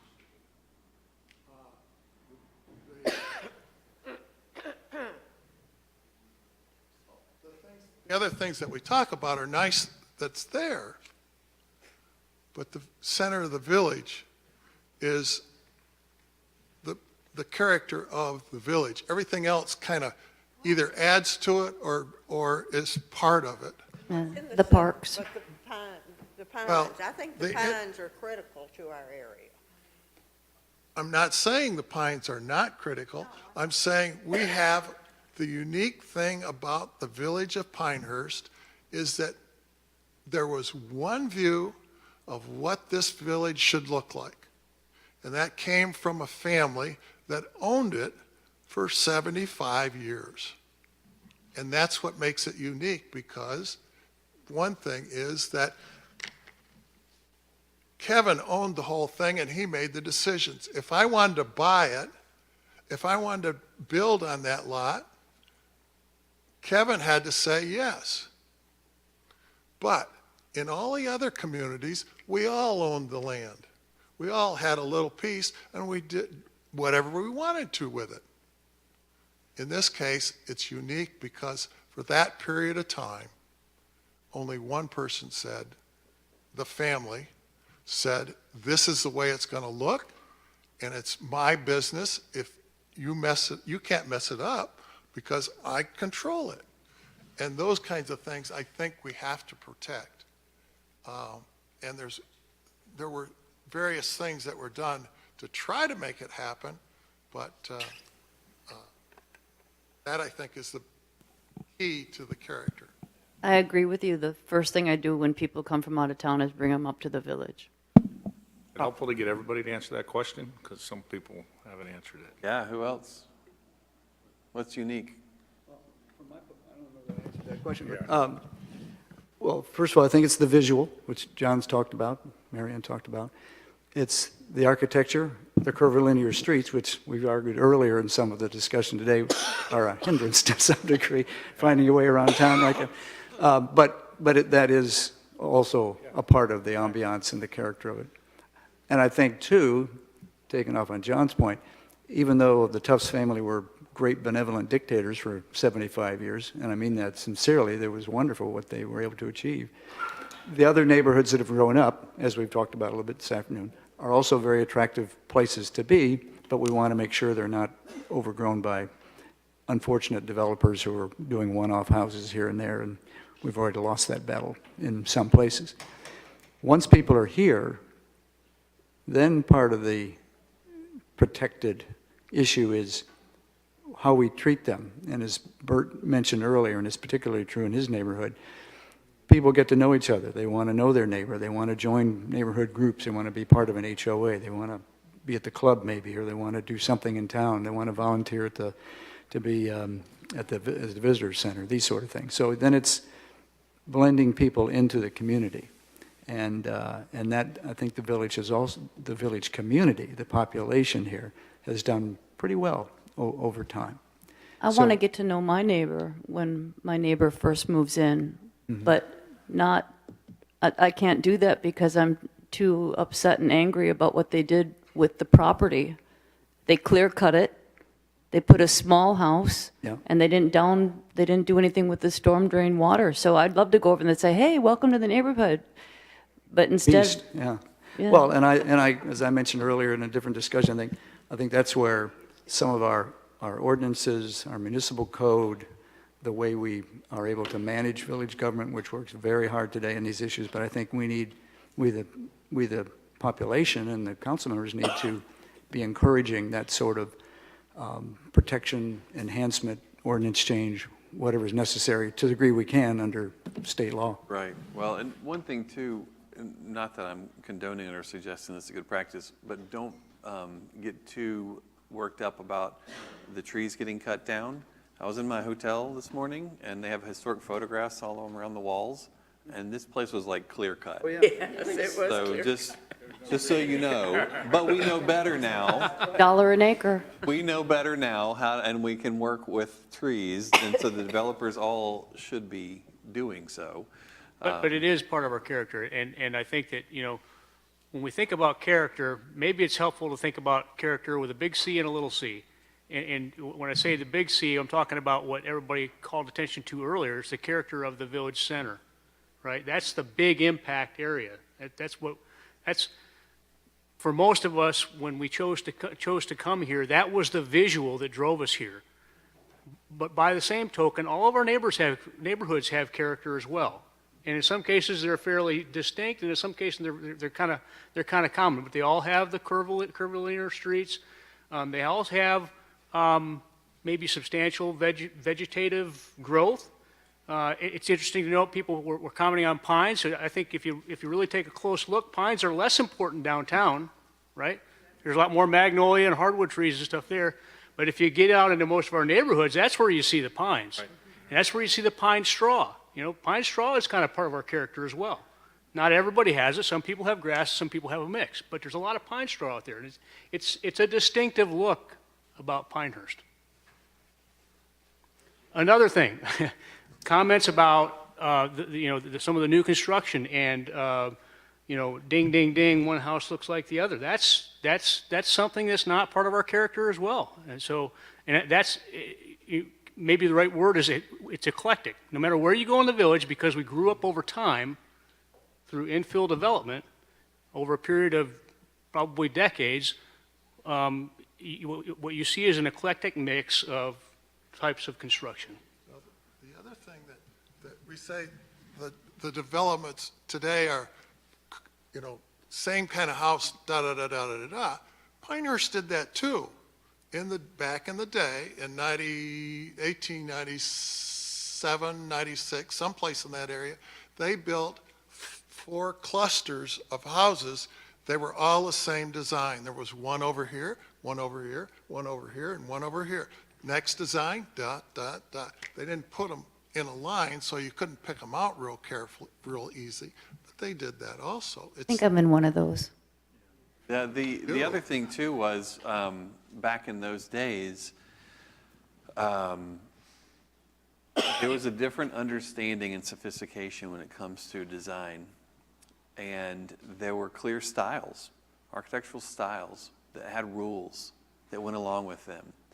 And today, architecture is, for the most part, suburban residential architecture is whatever it's sort of a little French country sprinkled in with a little Italian, with a little colonial, with a little, and let's put some dormers and, pop up the roof line and do all this stuff to hopefully fool your eye to you don't recognize that the rest of the house is kind of crazy.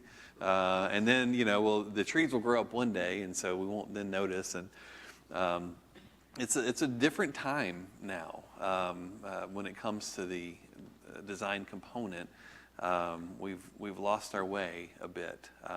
The good news is, though, that there are architects around the country and even in your state that really know how to do good design. The tricky thing is, how do you convince your local developers to use them? And so you can have some of that. So you're excited about new houses if you're going to get them. Like, let's at least have them be neat. What if every new house that went in was better designed than your house? That would be good.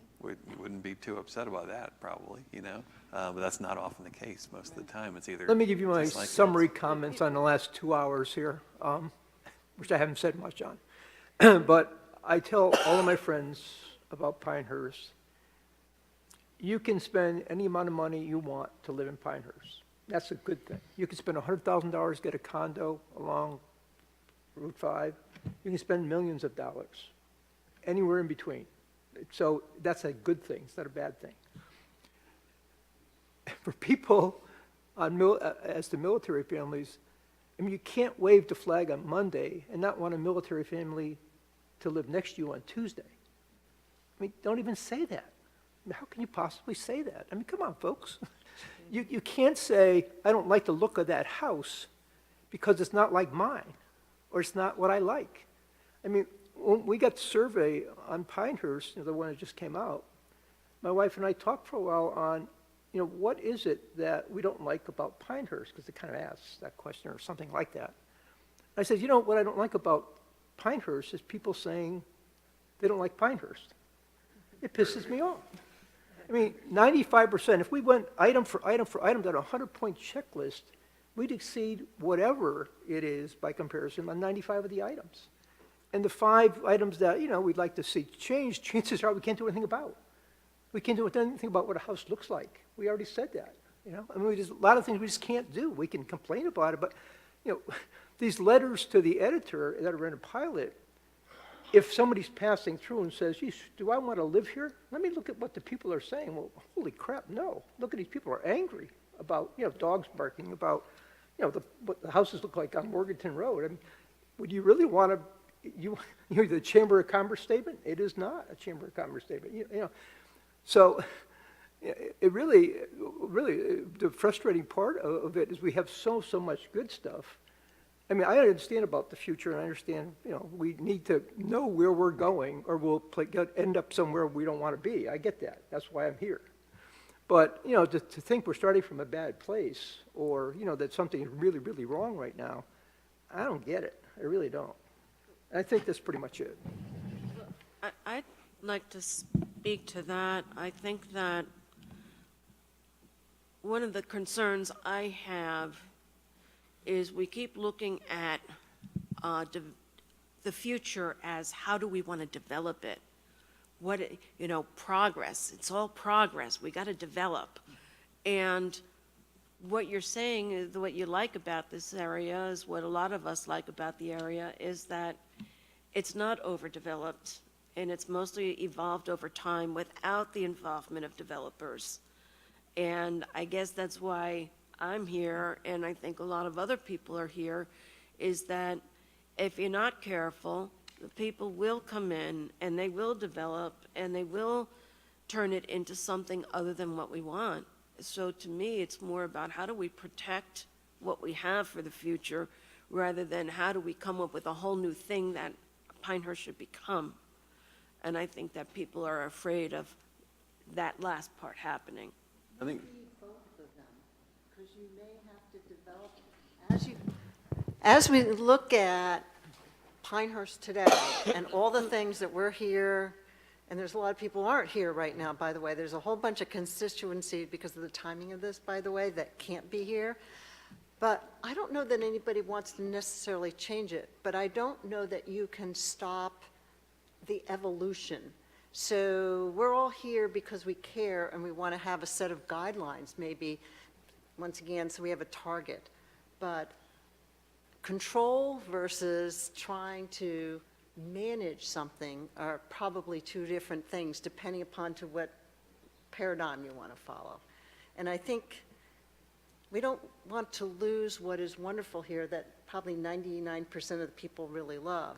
But we need to also understand that there are outside forces that will impinge upon us, and we're going to have to flow with some of it, and we can put zoning and doing things. So the plan is, how do we keep what that core is that's so important to us and still evolve as a society within a larger group? And it means accepting different people. It might mean accepting types of changes and needs, whether it's infrastructure or buildings or amenities.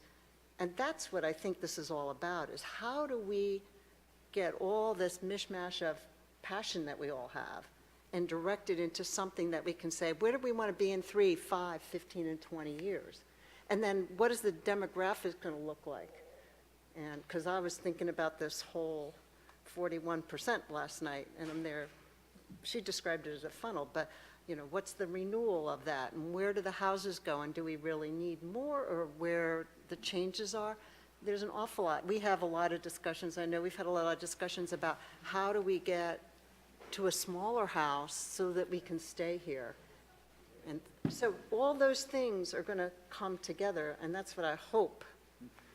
You know, what do we want to be? We want to maintain the heart and soul of us, but we want to evolve as the next generation is going to evolve and say, how can we maintain that and instill some of our values and what we care about, and how can they sustain that as our legacy? I want to clarify something too.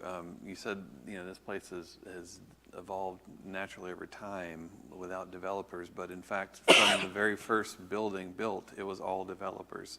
Every one of these neighborhoods was a development. This is a development, this is a development, and in fact, this is a development in your most beloved core center. So we need to be sort of precise in how we're talking about this and thinking about it. There is infill that happens, and houses come and go, and lots that are being built on that have been platted for who knows how long are now getting built on. So there is some sort of organic growth, but in general, this place is a development. But that downtown section that you mentioned was the very first development. It was developed with a real concern for the look and feel of the area. I don't think all development since then has really concerned itself with that.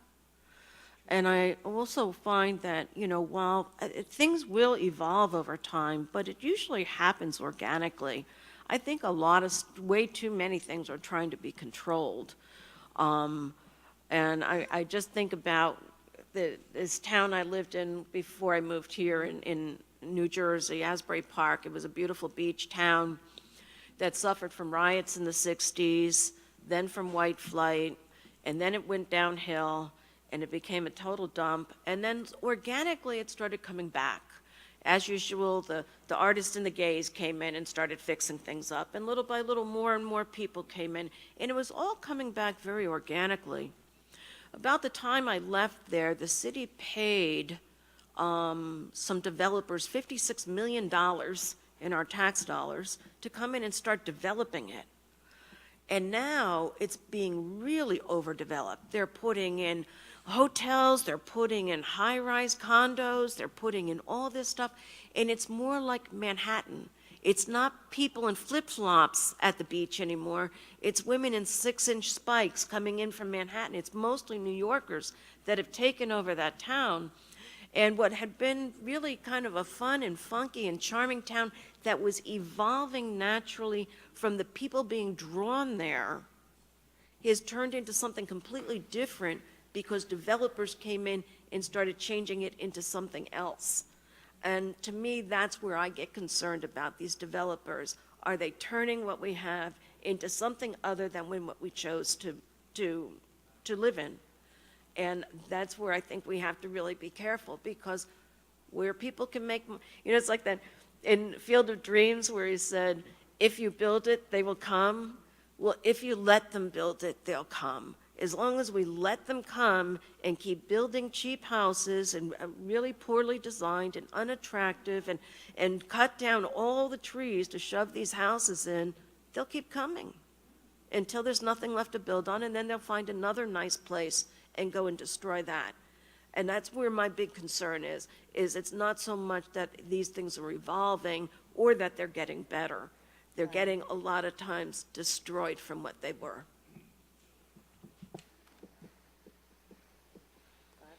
Character? Authenticity? Yeah. That's here. That's what we've been talking about.